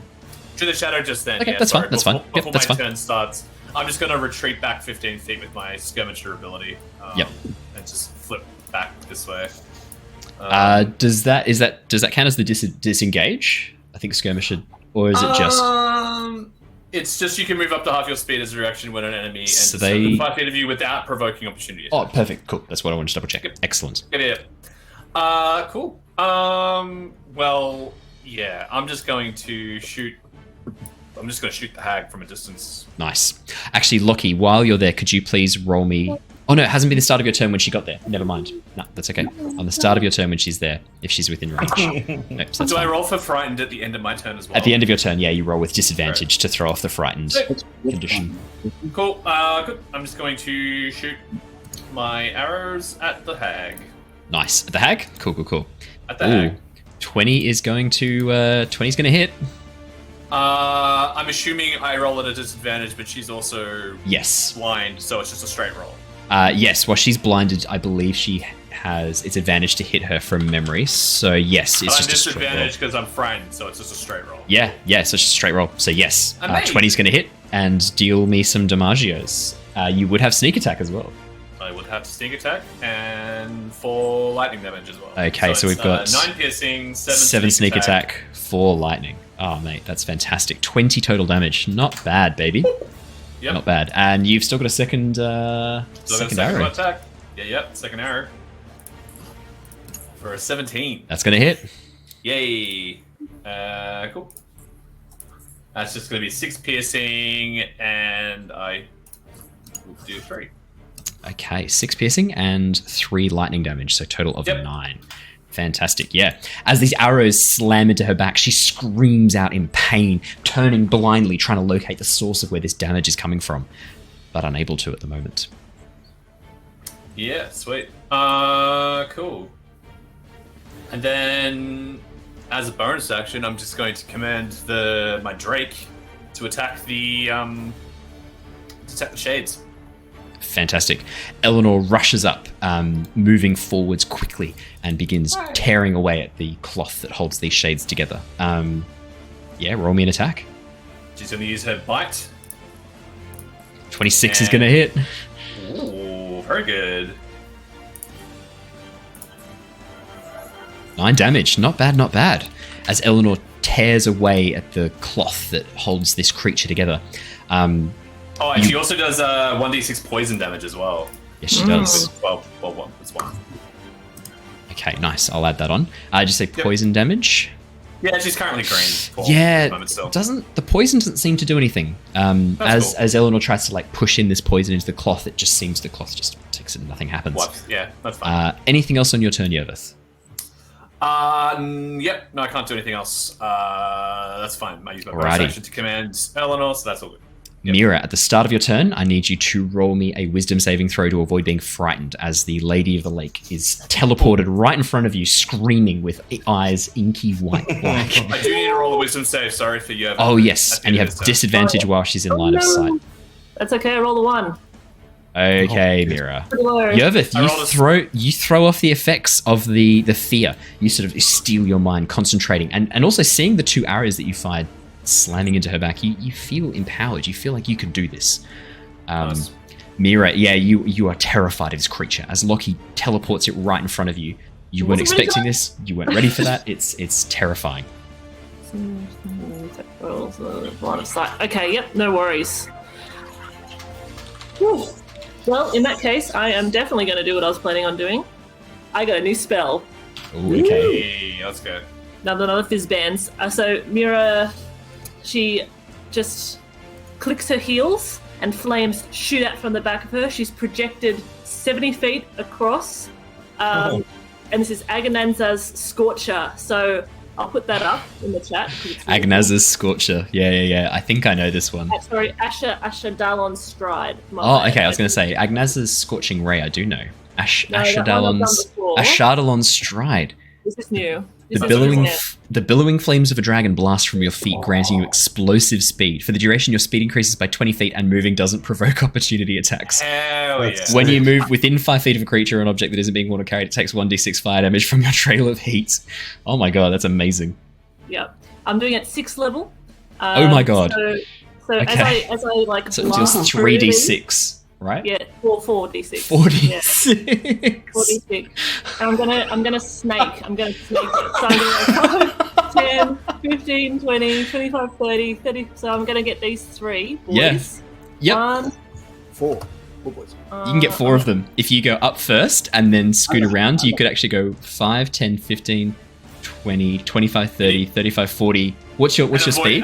Avoiding Lockie as well. Yeah, avoiding Lockie. Yeah. You can get the 4 shadows and the Lady of the Lake in one go. Yeah, but I want to end up away as well. Yeah, so with this method, you end up there. Oh. Yeah. Does that That's suit? so cool. Can you roll me 4d6 4 times, please? 5 times, please. Oh my god, this is going to be insane damage. Oh my god. 17, the first one just evaporates. You watch as the shadow she's gone. Oh yeah. Maybe. Oh yeah, cool. This is also +5 because of elemental. Oh my god. Oh shit, it is 2, so it's 23 damage. Yeah, because you've got elemental achievement. Oh my god. 14 becomes 19, the second shadow evaporated. 14 becomes 19. The Lady of the Lake takes 19 damage. Yeah. Mm-hmm. Is there one more? That's everyone. That's 17, 16, 14, 14. That should be everyone. That was 5. No, it's 4. Which is actually 19, right? Like the 2 19, are actually 19. Yeah. Yeah. 19 for the last boy. Wow. Holy shit, that's awesome. Such a good spell. I know. That is amazing. I've been waiting for this one. And it's a bonus action. So as my action, I'd like to fireball the bitch. Oh shit! So hang on, let me just finish up here as well. So the last two. So you've still got to roll some more d6s for me, Claire. You've still got one more to go. Did I? Yeah. One more to go. All right. Right. So the next you watch as the one of the other shadows is evaporated. The last one. So as Mira, as your feet like blast with this flame, you just go moving really, really rapidly. You run through two of the shadows. As you run through them, they're just evaporated by this flame. As you pass by the Lady of the Lake, she screams as her skin blisters and bubbles, large burn marks appearing across her skin as you blast past her. Mira, at this point, the red from your scales and the red from these flames is leaving this after image of dark red behind you as you zoom through the spaces. As you get to the last shadow, you sort of put your feet out and the fire from it just evaporates this thing as it burns up into a crisp, and you land sort of two legs on the ground, one hand in front of you as you look up and the other hand clicks and the fireball flies forward. Would you like to roll me, say firebolt or fireball? Firebolt, because it's a cantrip. Firebolt, so... I was going to say. Yeah. Yeah. Nothing wrong with a firebolt. Roll me a firebolt. Okay, so that's a spell attack. 24 is going to hit. 24 to hit, so that'll be 3d10. She still can't counterspell any of this because she used it. This is brutal. 15 damage. Wow, that cantrip is strong. As the fire burns across her, you watch as she sort of stumbles a little bit, clutching at her skin and at her head, almost like sobbing quietly as the pain begins burning across her. Anything else on your turn, Mira, or have you done enough damage? I just look a bit badass. As the fire sort of like burns across you, the flames. You see, like the outline of where she's been in the ground, like scorched into the ground. Yeah. And there's these like burn marks where Mira has run, and a few patches still on fire as she moved across. The Lady of the Lake. Alrighty, so the blindness effect from blindness deafness, that's the end of her turn, isn't it? That she end of her turn, yes. Okay, that knocks out almost 80% of what she can do on account of being blind. That's the end of her turn as well. Yeah. Dang. Oh, wow. Heavy. Fuck the bitch. Yep. Nice. All right. Yeah, she's gonna deal with this. Everyone who's within. Oh, it's just gonna be Lockie and Mira. Hi. Yeah, it's just Lockie and Mira. You watch as she reaches down into the water. Lightning begins crackling up her hands, and as she holds it aloft, this massive thunderbolt slams down right where she is. Lockie and Mira, could you please roll me dexterity saving throws? Yes. Sorry, Owen, I should have had disadvantage on that attack. Why? Frightened. Only against her, not against the others. Yeah, so roll. That's right. Roll the attack to. Yep, sorry. I'll just do that again, see if I miss. 15. Does it say... It just says any ability creature. and attack When you rolls. move within 5 feet of a creature or an object... Oh, sorry, for the firebolt. Yeah, I was going to say. Yeah, it's a firebolt. Firebolt. That would miss then. I'll add that. Yeah, I'll sorry, add that. so that's... Yeah, minus... whatever it was. She gets 15 health back. I'll use a Flash of Genius for +4 on that for 18. +4. Awesome. And Mira, could I get you to roll me dexterity saving throw too, please? Nice. 13. So 14 up to 19. Lockie, you pass. Mira, you do not pass. Lockie, you take half of this. Lockie's going to take half. Mira is going to take the full damage. Mira, you take 32 points of lightning damage. Ouch. Lightning damage. Lockie, you only take 16, as it is halved. As she calls down this blast of lightning. Yes, and then she is going to... Ouch. Yeah, okay. You watch as around her, another version of her splits off. This illusionary duplicate splits off, and they begin moving through each other's space before stepping next to each other, making it impossible to know which one is which. That's her full turn. The cat moves 5, 10, 15, 20, 25, 30, and like paws a little bit at the ground, gets comfy, and then like lies down. What is going on? Shivers, you are up next. There are 2 shadows within range of you. Is Lady of the Lake still blind? Oh yes, thank you very much. Thank you for reminding me. I'll roll a Constitution save to see if she is still blind. 18, Raph. Yeah, that's she's no free longer from- blinded. Beautiful. Fantastic. She's very happy about that. Shivers. Yes, can you show me Yes. how large a 60-foot radius would be? A circle or a square? Circle. Okay. I can. 5, 10, 15, 20, 25, 30, 35, 40, 45, The size of the well. 60. Yep, pretty much the size of the well. So Oh, there you can I collect Yeah. both of the ladies of the lakes and the cat in that? Oh, the cat! How far away from you? How far away from you can you position it? I can position it. Hang on one second. Oh, right. Sorry, just realised these guys can't see the map. Yes, of course you can see the map, guys. There you go. 150 feet away. So yeah, you can position this wherever you want. You could Yeah. even, if you position it, and you can't quite get the shadows, but you can position it here to get the Lady of the Lake and the cat and avoid getting Lockie.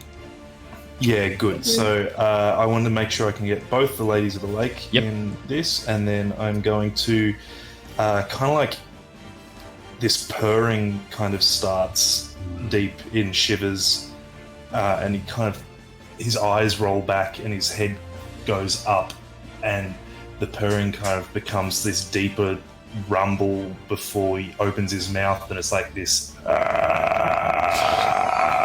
that comes out, and out of his mouth Yeah. comes the same sort of dusty, kind of smoky substance again, and it fills that entire space. I'm casting Circle of Death. Could you display that in the VTT for us? One of the buttons that you can see will say display in VTT. Incredible. Display in VTT. If you click on the No, I spell, don't- there'll be a little box that comes up to say. That's right. I can do it from your character sheet. yes, so, I found it. You found it. Nice. Sphere of negative energy ripples out in a 60-foot radius. Each creature in that area must make a con save. Takes 8d6 necrotic damage on a failed save, or half as much on a successful. I better roll a con save for the cat. I'll roll it for the sea hag. Oh my. Not a 20. huge amount of Oh my damage. god. You just watch as the dust clings to the cat. Actually, I need to roll for something else too that hasn't revealed itself. Oh, it's fucking dead. You just, oh mate, you watch as the dust that flies out of Shivers' mouth, accompanied by this horrific noise. The cat is just mummified on the spot. You just watch as all of the life gets drained out of it, and as it just immediately and is mummified and falls over dead. The cat is dead. The lady of the lake takes 20 damage. Actually, the Lady of the Lake is going to counterspell this. The cat is fine. Cat is fine. She's going to counterspell this. I know. The reason is she doesn't want to use her reactions, but she doesn't have a fucking choice with that. She counterspells it. As this happens and the cat begins choking on the dust, the Lady of the Lake turns and goes, "Tiddles, no!" Clicks her fingers and counterspells. And you watch as the this whatever this effect is gets straight back up into you again. And Shivers. You're like, that's it. Yep, that's it. That's it. Thank you. Yes. That's it. That's good. That's good. That's good. It's just got some ash in your mouth, you know, just Yeah. like human skin. Yeah. That's horrifying, though. That's terrifying. Well, shit. Anything else on your turn, Shivers? That's an That's action. pretty much all I can do. I'm gonna just kind of stare down these ghosts, kind of feeling as though I might have probably should have gotten out of the way. Right. That's me. Oh no, Shivers, don't be there. Lockie, you're up next, buddy. Alrighty, so the lightning shot that he took is still kind of zapping around him a little bit, so he'll kind of like coalesce that energy in and just fire out a lightning bolt, or lightning line. Is there a way that I can get both of the ladies of the lakes and those shadows on the other side of the lake? It's a line from you, right? Within 5 feet? Yeah. Then the answer is good. yes, you can. Yeah. Right through the middle like that. Cool beanies. Right back at you. Alrighty. I kind of like the idea that, like, as she calls down this lightning bolt, Lockie like absorbs part of the lightning. You see it crackling across his body, and he goes, how quaint. Yeah. So that's a Dex 18. Dex 18. All right, I'll roll for the shadows. Let's see if they pass. And that's a fail. That's a fail. Pass for the Lady of the Lake, but fails for the shadows. Cool. Alrighty. I'll roll you some damage. Roll me that damage, baby. 24. Just watches two of the shadows just again immediately just evaporate. There is nothing left as this effect goes off. And then Lockie will wave at Shivers over like. She takes half as much on the pass save, doesn't she? Yeah. Okay, yeah, she's not having the best time. Let me put it that way. Shivers, yeah, as you look, these two things go. This lightning bolt flies out of Lockie as he just opens up his core, and all the energy that he collected from the lightning bolt that the witch, the sea hag, threw at him, just explodes outwards in this beam. The two shadows behind you, the light just burns them away. The light from this bolt. The Lady of the Lake taking this damage as well, crackling and almost paralyzed by this lightning. Anything else in your turn, Lockie? Bonus action for those 8 temporary hit points again. Nice. The shadows, there's not many left of them now. One of the shadows is going to move past Eleanor and take the opportunity attack from Eleanor if you choose to do it, Yervith. Yeah. Great. Make an opportunity attack. The other one's going to attack Eleanor. That's fine. Eleanor will take an opportunity attack.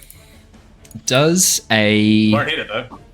No, natural. Yeah, that's not going to hit. Yervith, does a... Oh, I'm sorry, mate. Does a 17 hit you? That's my AC. So that does hit you, and that's with disadvantage. And Eleanor, I'm guessing a 14 does hit Eleanor? Misses. Okay, great. Eleanor's not taking this. Just you are. You take... sorry, mate. 10 points of necrotic damage, and your strength is reduced by a further 2 down to 5. Oh no. If you reach 0, fun things happen. That's the two. That's the two shadows gone. Yervith, it's actually your turn, buddy. Yeah, I'm not liking this.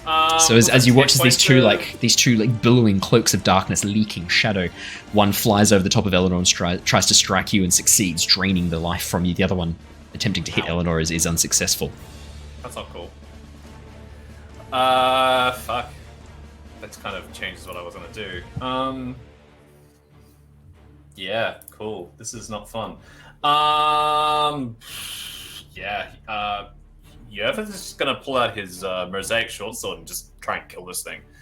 Nice. Okay, nice. He's going to... Yeah, no, he can't get...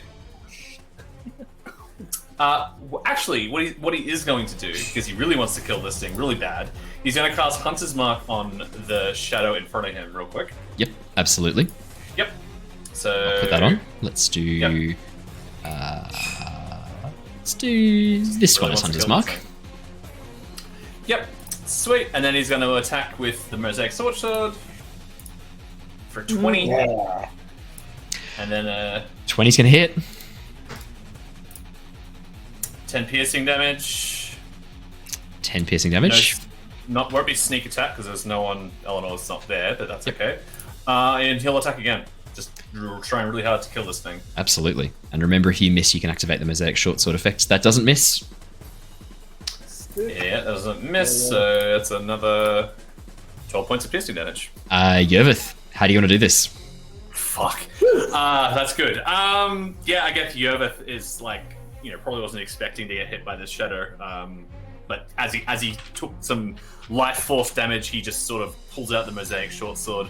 It sort of takes on this, like, I don't know, like this very, like, finessed, very long sort of blade, and he just, like, sort of, like, starts, like, slashing through the air rapidly, very quickly, to try and just, like, dissipate the smoke.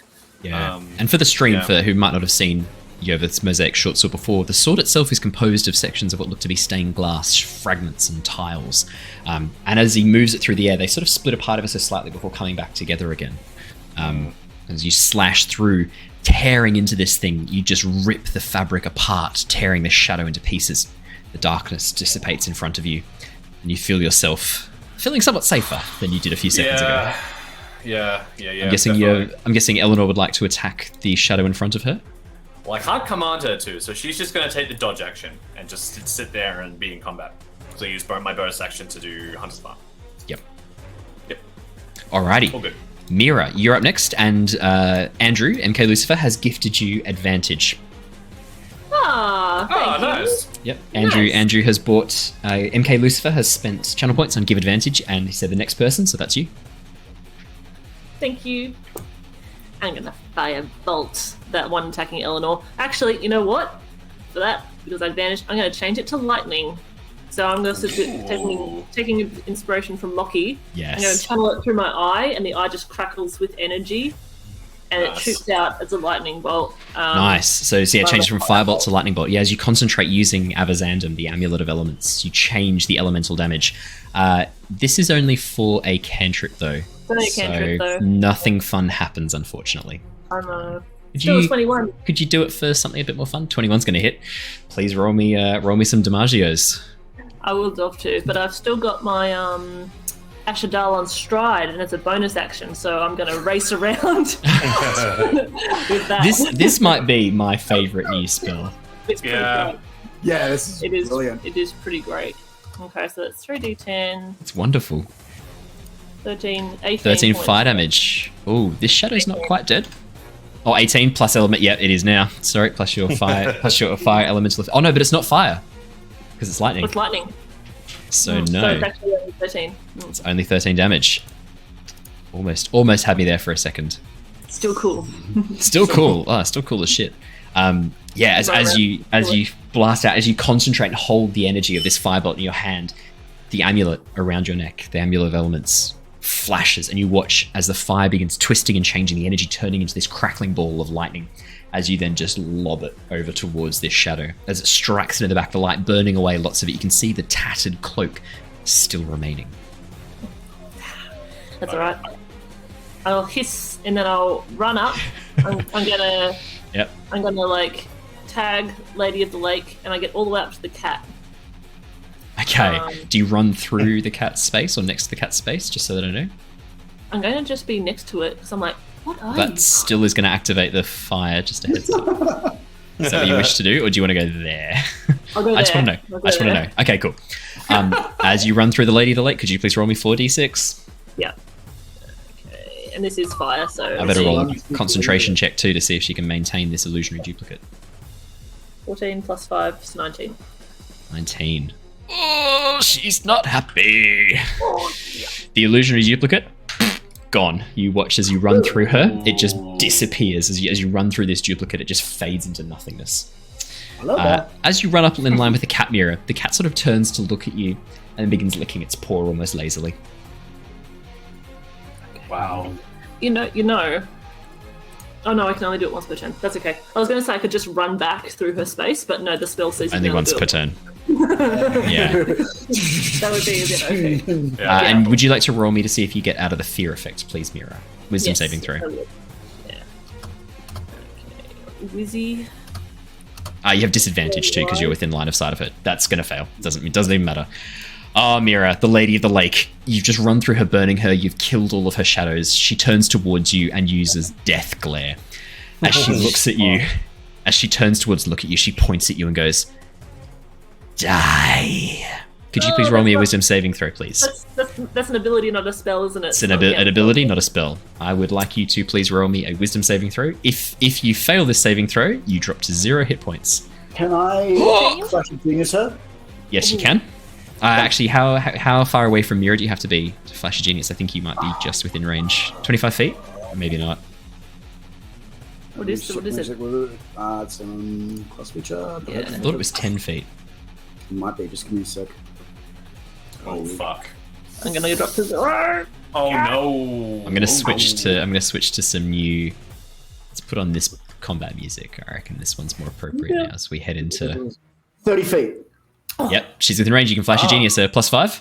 +4. Mark it off, Mira. Mark it off, Lockie. That's another flash of genius used. Mira, that takes your total up to 18. You pass as you feel this effect reaching out to basically to kill you. Wow. You shake it off. She's then going to. Mira's sort of like flames just kind of go down a little bit though. Yeah. She then turns towards you, Lockie, and places a hand on your chest. This is what you get, dearie. And she's going to bestow a curse. Can I counterspell that? Yeah, it's a spell. Counterspell it. Yep. What level? Do I get disadvantage on this though? Oh no, it's just counterspell. That's your Yeah, it's just action. counterspell. So let me know now. This will be at. Let's make it 4th level. I haven't used one of those yet. 4th level? That's enough. Okay. That's enough. As she goes to bestow the curse, it looks like she was trying to curse you, Lockie, so that you had some gears malfunction deep within you, prevent you from being able to do things, but it is prevented by Mira. The cat is going to... Jump on my face? No. The cat sort of like moves forward. Oh no, actually, it'd take the fire damage. It doesn't want to get near the fire. It sort of like sniffs the air near you, Mira, and then moves up towards the hedge. And then like starts like sniffing at the hedge. Shivers, your turn. Yes, I am gonna cast Chill Touch on the bitch. You have to be a little bit closer. I think you have to be within 30 feet to Let me Chill double Touch, check. correct? I think it's not 120 feet. 120 feet. Yeah, you just summon this skeleton hand that rises out of the water and grabs her around the legs. Yeah, please roll me a spell attack. 12 is not enough. As this goes to touch her, she just looks down and goes, "Such petty magic," and stomps it beneath her feet, dissipating the spell. Rude. Yeah. I am gonna run towards the cat. Okay. Yeah, you can run towards the cat. You can move 30 feet, I think, or 40 feet towards the cat. Yeah. You've got like a tabaxi dash too. You could get right up to the cat if you wanted. I don't want to get that close. I just want to get close. You run up towards the I cat. don't know what that cat's about. The cat sees this creepy, like naked, skeletal-looking cat running towards it, and like hisses a bit and arches its back as you run towards it. Anything else in your turn, Shivers? That's you. Okay, Lockie. You're up, buddy. You're up in the face. Up in her face. He is indeed.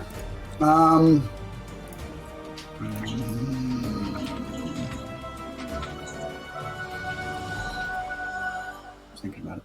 Do it. What's he gonna do, huh? All right. So what he's going to do is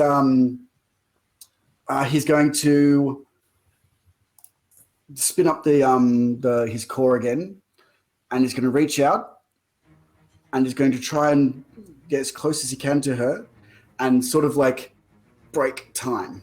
So half of it is like one bit, half of it is another, and he's going to cast Shatter. It's going to be Nice. Shatter on time. Okay, fantastic. I believe I make a dexterity saving throw or con save. Con save. Yeah, con save for Shatter. She's pretty good at con saves, just so you know. That is a 19. Drat. Half Half damage. Half damage. Okay. Is it? It is, I think, for Shatter. Yeah. Oh yeah, you're right. 17. We're pretty good. 17. Lockie. How do you want to do this? That's exactly enough. Halved takes her down to 8. That's it. It's over, son. Okay.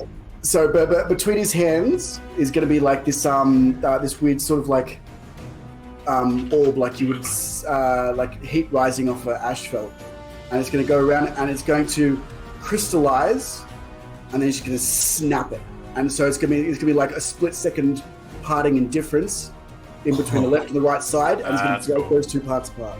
Amazing. That's sick. The resulting concussive wave shoots out forwards from you, the water being pushed back and sloshing up against the edge of the pool as you watch as the bones that keep like all the bones inside her body crack. You hear this as her lungs are impacted by the force of this blow, pushing all the air out of them, and all of the blood vessels across her eyes and skin rupture immediately under the pressure. Damn. The body just drops limp immediately onto the floor like a marionette with its strings cut as she drops towards the ground. Yeah, wow. That's pretty brutal. Anything else on your turn, Lockie? Well, there's not much else you can do. Shivers sees this body drop and goes, ah. I'm already reading the spell about it. I knew he would be. Can I see that sword that's in the lake there? As you peer in and look deep within the lake, you can actually see floating on the surface looks to be this weird misshapen mess. It looks to be some sort of weird organic form, vaguely in the shape of a sword, but with these large tentacles and teeth, but floating dead on the surface of the water. Oh. Alright, I will not worry about that. I'll share now for hilarity. It was a mimic in the shape of a vorpal sword. But the damage that the lightning dealt to the water, and then also the damage done by the returning lightning blast, then by the shatter, has destroyed this thing. It was waiting for you guys to come and retrieve this treasure from the depths of the lake. Nah, you guys just fucked this thing up. Amazing. You never even knew it was there, and you fucked this thing up hardcore. Oh man. You watch as the hedges closing around you as the whole thing is a mimic. Lockie, that's what you see deep within the water. This misshapen, eldritch horror mess, half organic, half sword, just floating on the surface of the water, leaking blood slowly. I won't worry about that then. I guess I will start wandering around the circumference of this lake towards where the other shadow is, just in case you have it. Fantastic. The shadows it's going to have to make an attack against Eleanor, otherwise it's dead. Basically, it's got no choice. It's going to make an attack against Eleanor with disadvantage. I'm guessing a 13 doesn't hit because a 14 didn't. No, Shadow does nothing. Yervith. I'll tell you now. It's got 2 hit points left. Yes. Roll to attack, obviously, but how do you want to do this? Basically, again, just sort of running to defend Eleanor. He just sort of sort of crisscrosses his sword in front nice. of him. Yep. Roll to attack. Let's see. I'll see if I hit. Unless you get a natural 1, this is 27. Your base damage is enough. I like to think that Eleanor kind of instinctively knows you're coming, so she just sort of folds her wings down and parts her neck as you go over the top. Jump over through the middle. Flying through. Actually, yeah, as you run around, as you sort of run around her wings flap up and push this shadow up into the air, this billowing cloth, and you just cut it in half as you fly over the top of her. Yes. Nice. Yeah, you just literally cleft this thing in twain as you carve through the material, watching the shards and fabric, the gossamer sort of threads of this dark fabric disappearing around you. You guys are out of initiative. Yay! Are we though? The cat's still there though. You are out of initiative. Okay. Okay. Are we though? Yep, you're out of initiative. Are you sure? Yep, you're out of initiative. I've removed the initiative tracker. It's a surefire sign that you're no longer in initiative. Just circle around this cat. Yeah, I'm gonna make my way around well and truly past the cat. I will risk walking right on the water's edge, and as a cat, that's unpleasant, just to avoid that other fucking cat. I don't trust that cat. I'm going to the Lady of the Lake. Okay, Shivers sort of scoots around the edge of this black cat. The black cat's sort of not really trusting Shivers, sort of keeps its distance from you, and then as soon as you're past, it begins sort of walking over towards the far end of the hedge maze.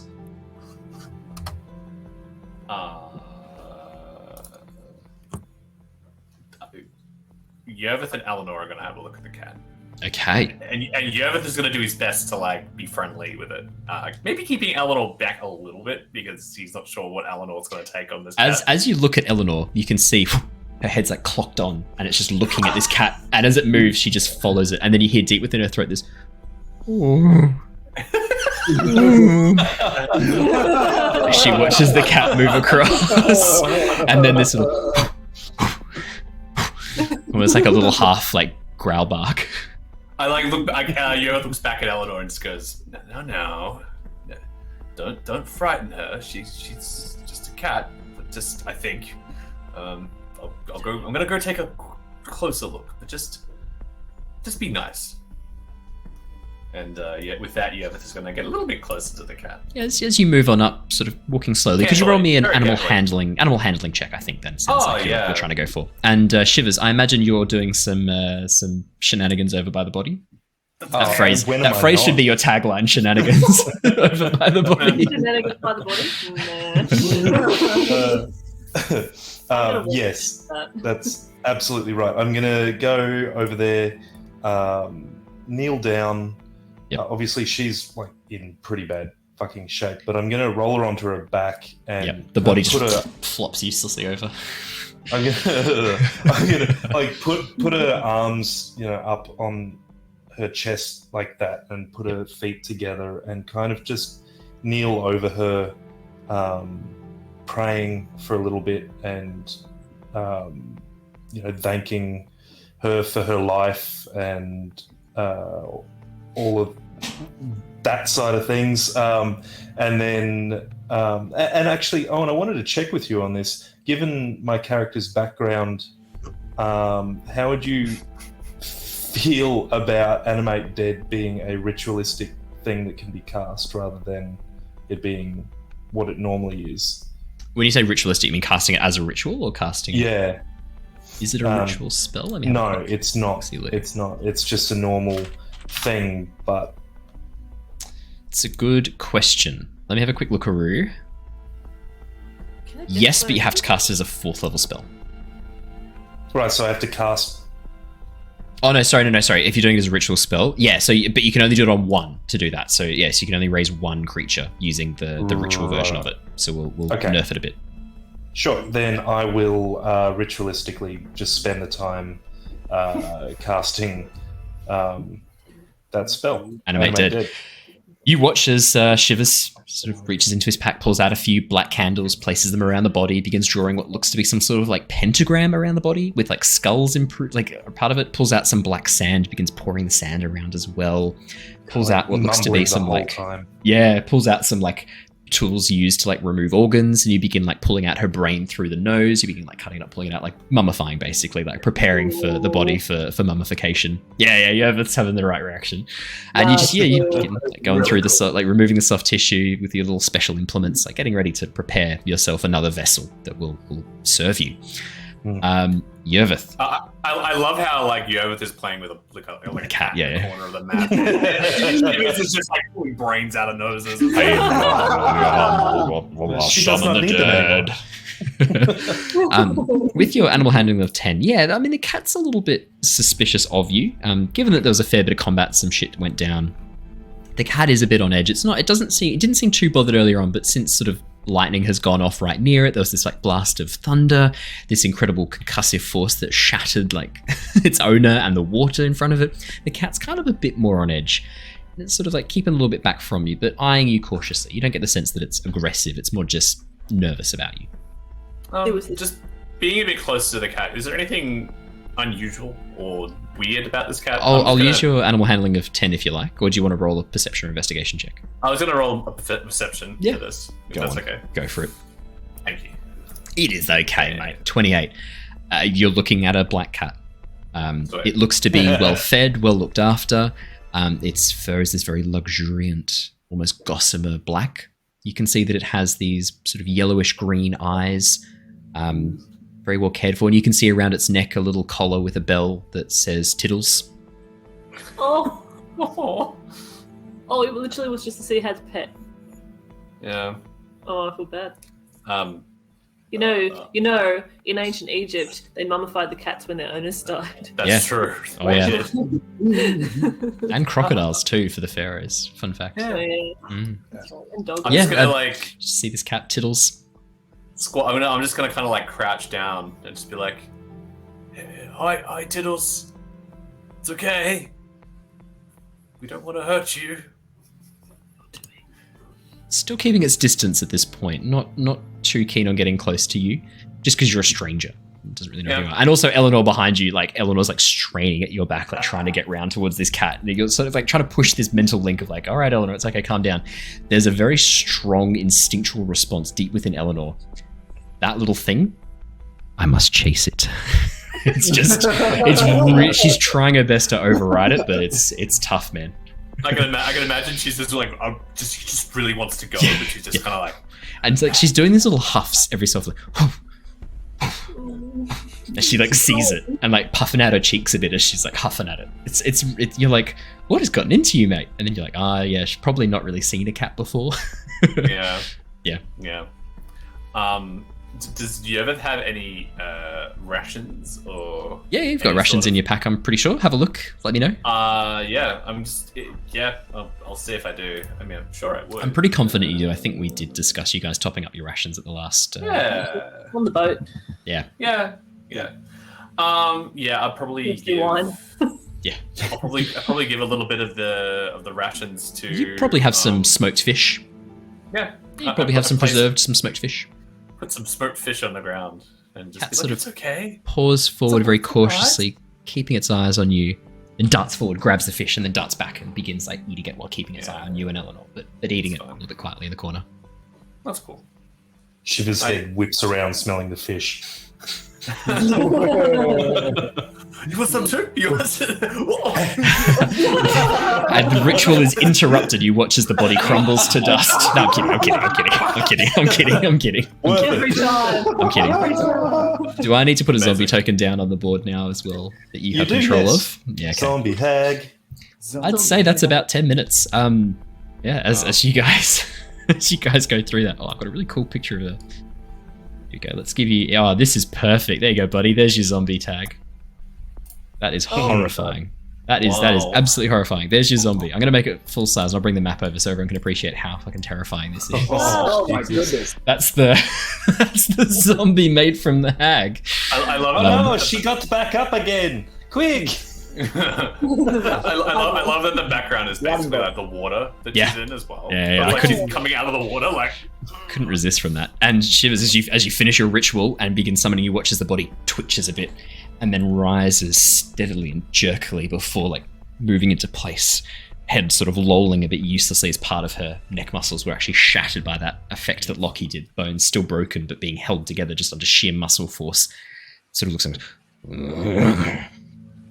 Hello, it is okay. I know that your soul has left, but we will keep you safe until she finds you again. I'm kind of like trying to like smooth her hair down and kind Bits of it come off in a clump. Oh dear. Oh, okay. You're a bit melty. just How trying does Mira feel about all this? Yeah, that was my In the next corner there, question. like, That was my next question. Yeah. Mira, while this is going on, you're Yeah. right there. You see this whole thing happen. Yep. Now I've been watching with like this, you know, that fascination when Yeah. you're watching like Morbid autopsy curiosity. videos. like a car crash. Yeah. But she's actually quite interested as well. This is not a sort of magic that she's ever been exposed to before. So as a sorcerer, she's like, this doesn't seem like it's coming from any particularly good place, but I'm gonna go with it and just feel it. Shivers, I'd say as well, like not having the clay and the ability to make the clay protective case around it is making you a bit uncomfortable. I mean, you're having to do a pretty on-the-fly job. It's not your best work, but if you could get access to some good molten clay in about 2 hours, you could make a really nice clay protective case for this and make a true ancestor vessel. It's just a shame you don't have the materials with you. And you can really tell also that Shivers is being very respectful through this whole process. Like, it's not like, run-of-the-mill, oh cool, here's another minion. It's like, he's really taking care to make sure that she's presented well and is presentable. Yeah, I think that more than anything is what kind of softens Mira, because she was very scared about the whole necromancy thing from the beginning, and the fact that you were involved with the cult just kind of made her go, nah. But seeing that and how respectful and compassionate the whole process is, she's like, okay, there's something I can learn here. Yeah. So she'll just kind of step back reverently and just, do you need a hand? No, the main process is done now, and she's complete and ready for her next stage of existence. But is it okay that she's a bit charred though? Like, she's very charred. She is. I'm sorry.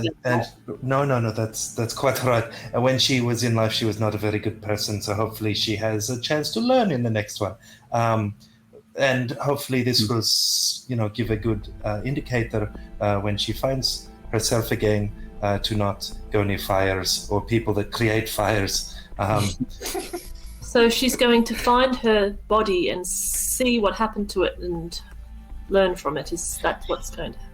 In an ideal world, it is not very often truly that people come down to our islands and rediscover themselves. It is. Could there be a body of me? Yes, absolutely. If you are somebody that we have collected and taken into our catacombs, it is a possibility. Do you have any prevalent birthmarks aside from obviously the splitty split? From this one or this one? But I don't really know which one is actually the birthmark.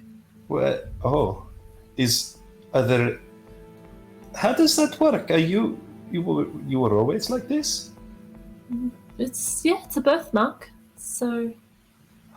Do I know in the catacombs? Because obviously that's a very unique feature. Duochromatic Dragonborn. Do you want to roll me a history check?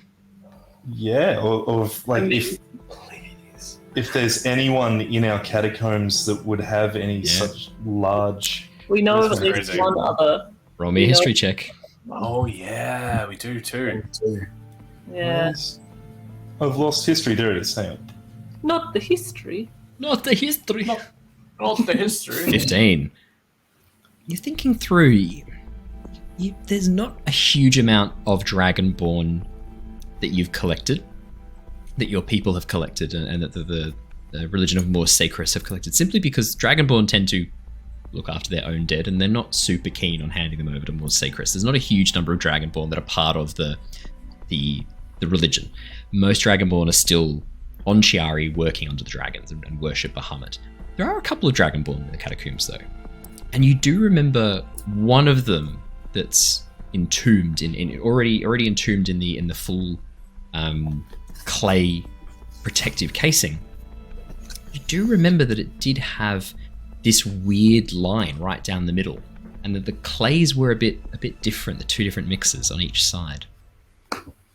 Do I have any recollection of any other details, like a name, anything about this person? Not a name, but you remember that it was very, very old, and it hasn't been claimed for a very, very long time. It's probably one of the older ones there. Wow. It's been around for as long as anyone can remember.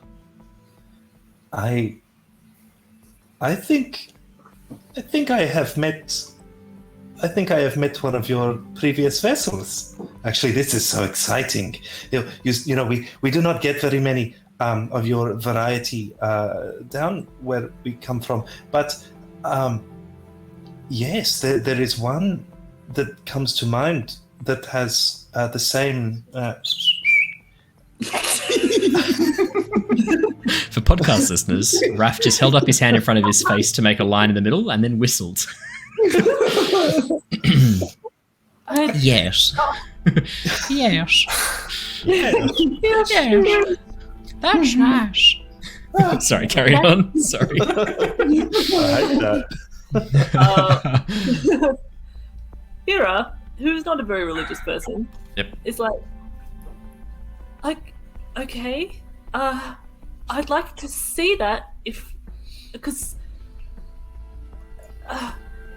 and I think with your insight.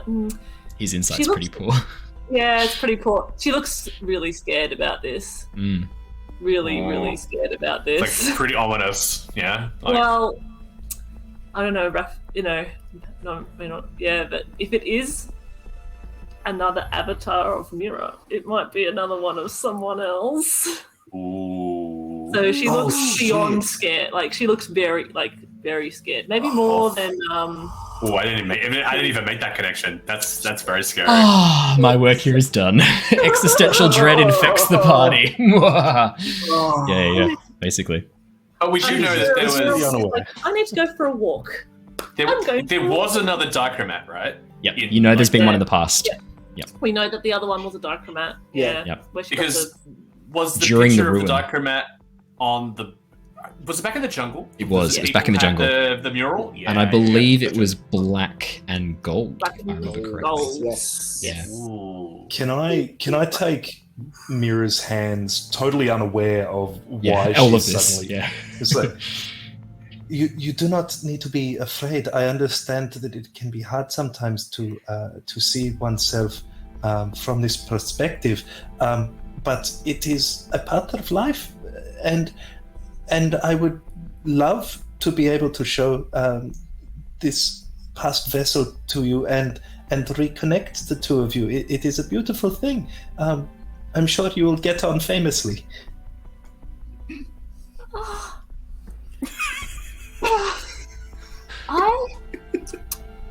I appreciate. I feel a little bit better, but also a little bit worse. You do not need to be afraid. I think I might need to be a little afraid, and so might the rest of us, if that is true. What does this mean? It's a very complicated story, but any past self of mine may not be as congenial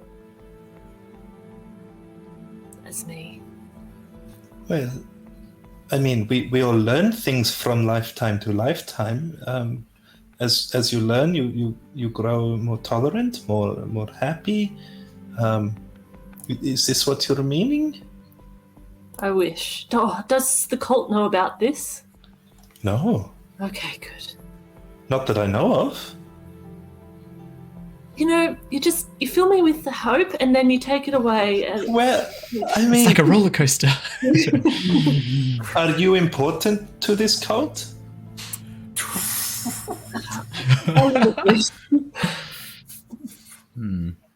Actually, you might be able to give us some insights about that. They want to use me as a sacrifice. No, sorry. Every time someone's sacrificed, I just hear Scooby Doo in my head going, "I'm a rubber rush." That's not a good thing, Scoob. I'm a rubber rush. Yeah. I love that movie. I love that movie. I gotta watch it again. I love Rowan Atkinson. Sorry, carry on. Oh, so good. What was I saying? Yes. Sacrifice. You might, from a necromancy point of view, be able to give us an idea of what that might mean.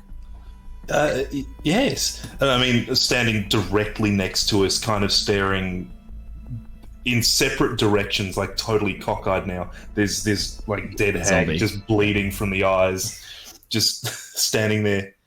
Actually, most of the blood's been removed. You did remove most of the blood. Because obviously, if there's any liquid or moisture left in the body, it's not going to stay preserved for very long. It's going to start melting. So you've done your best to remove most of the organs. Anything that's going to start rotting quickly, so the eyeball's gone, because eyeballs will rot quite quickly. So you've done your best to kind of like really quickly get this corpse as ready as possible.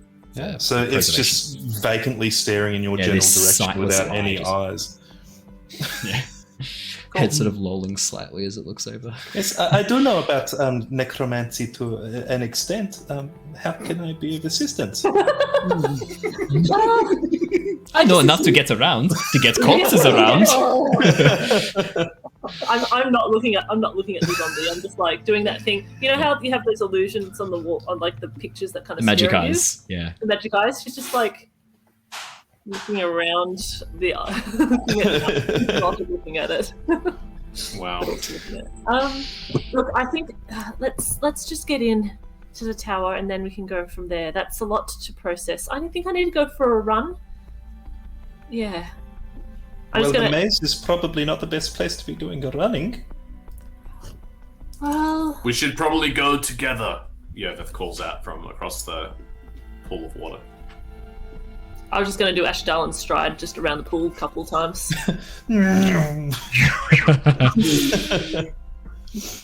Just to let off some steam. Straight past the zombie. Dies. It just My explodes. work! I Alrighty. feel like it's in flame. As you guys begin walking forwards and pass through into the hedge maze once again, you carry on walking.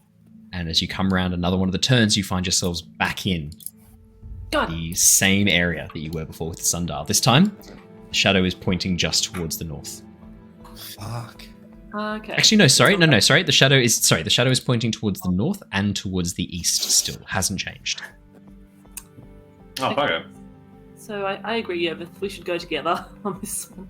Yes, yeah, let's not ever separate. That was a bad idea. Never again. That was a terrible idea. That was Yeah. terrible. Whose idea was that? I was my think idea. it was my idea. Was Not it? mine, it wasn't me. Definitely not mine. I'll Definitely. claim it. I'm starting to like you, Shivers. Looks at the zombie like... Yeah. We're good in A the fight. fly just flies into the eye socket and back out again.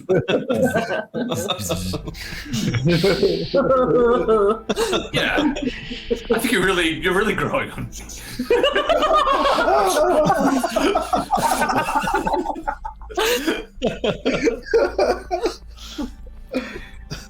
So shall we head north Thank and you. That is east? so nice.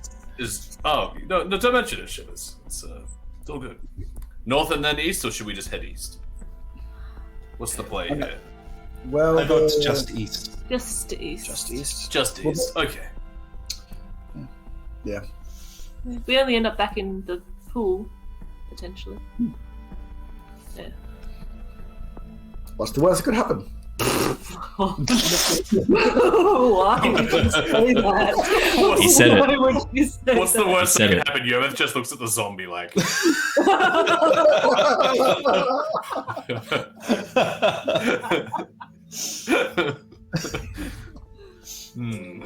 What do you guys want to do? I'll just say for Pixel, if it's someone else, summon a monster, but we're pretty much wrapping up for tonight here-ish, so we'll save that for next time. So I'll talk to Pixel, and because I'll just chat to Bree, and we'll do that. We'll have it for next time. We'll have that come in at a time that's appropriate. So you got a bit of time, Bree. No rush. You don't need to put this together right now. But yeah, you can see the pathway towards the north. With the shadow pathway towards the east with the shadow on the sundial, and then no other shadows, just north and east. I might East. send. Yeah, I might send the zombie in first towards the east, so that we've got something in front. And so, what's your instruction to the zombies specifically? Continue on forward. Any turn you take, turn right. And are you guys staying here and just going to let the zombie go and then see what happens? No, just I was planning on kind of like following. Okay. About Cool, 15 cool. feet behind or something. In that case, then, as you Okay. guys begin following the zombie, carry on moving through the hedge maze until it leads you down some dark, turning pathways. I could have done that with Eleanor. Oh, next You time. may not want to. Oh. After a few moments walking, I should say. Why have I got the Lady of the Lake with me? I only meant to bring the zombie. Sorry. She can My- come. My bad. You guys emerge into what looks to be this large area, this huge opening within the maze. And on the floor in front of you is a flower depicted with red and white tiles forming this network of almost 4 diamonds forming this open flower petal. And that is where we're going to wrap up for tonight. That's fun. Because we're already great. sort of 20 minutes-ish over. I know we started a bit late, so we went a bit Oh later, my but we're already 20 minutes over it. Yes, I know. I know time flies when you're having fun, but we probably That's true. do have to wrap Time up there. flies when there's no time at all going on. Oh, Exactly. snap. That's it. Thank you so much for joining us, everybody. It has been an awesome session. Thank you to Yeet Senpai for summoning in the monsters and giving the party that encounter. The encounter that I replaced, just so that you know, in case you were wondering, what you would have been fighting was some chulls, 4 chulls, but instead you got to fight the Lady of the Lake, 8 shadows, and hang out with her cat. Hey. It was just Oh, a and cat. the And and get to the bring her along on an adventure now. and the mimic Yeah. disguised as a Vorpal sword as well. That was amazing. You guys just Yeah. wrecked. That was brutal. Unwillingly as well. Unwillingly. So yeah, there's a benefit to coming and joining us live. If you've got some channel points to spend, you can spend them on summoning monsters, giving advantage, giving disadvantage, and creating fun, crazy NPCs as well. So there's a little benefit to coming and joining us live. But also, thank you everybody who's listening to us on podcast or podcast platform of your choice, or on YouTube. We really appreciate it. we're getting a little bit closer to that magic number of 1,000 subscribers on YouTube. So if you have enjoyed this, if you've liked it, chuck us a subscribe on YouTube. We're almost at the point where we get to be YouTube partners. We're very, very excited for that. I'm working very hard behind the scenes to help that happen. So we'd really appreciate it. A like, comment, and share an RPG story with us as well. A story from a D&D session, a story from whatever you're playing. Pathfinder, Avatar Legends, Edge of the Empire. Share a tale, and I'll read it out at the beginning of the session. Curse of Strahd. Character art is on its way. I'll be putting the characters up on the wiki. I'm not going to be sharing any details about them, but Curse of Strahd is on track to start next month. So get excited. I was planning to wait until we'd finished up this campaign, but actually it lends itself better to it not being done. So we will jump in with Curse of Strahd when that's announced. And I can announce that one of the lovely people in front of you that you're looking at right now will be joining us. Raph will be joining us as one of the main cast members. Hey, So he'll be playing a lot of D&D with me heading forwards. But yeah, stay tuned. My body is ready. Perfect. Alrighty. Well, thank you so much, everybody. That is all from us tonight. Stay safe, stay well. We've got Avatar Legends tomorrow night, and if we don't see you until then, have a great one. We'll see you next time, guys. Goodbye. See ya. Bye. Bye.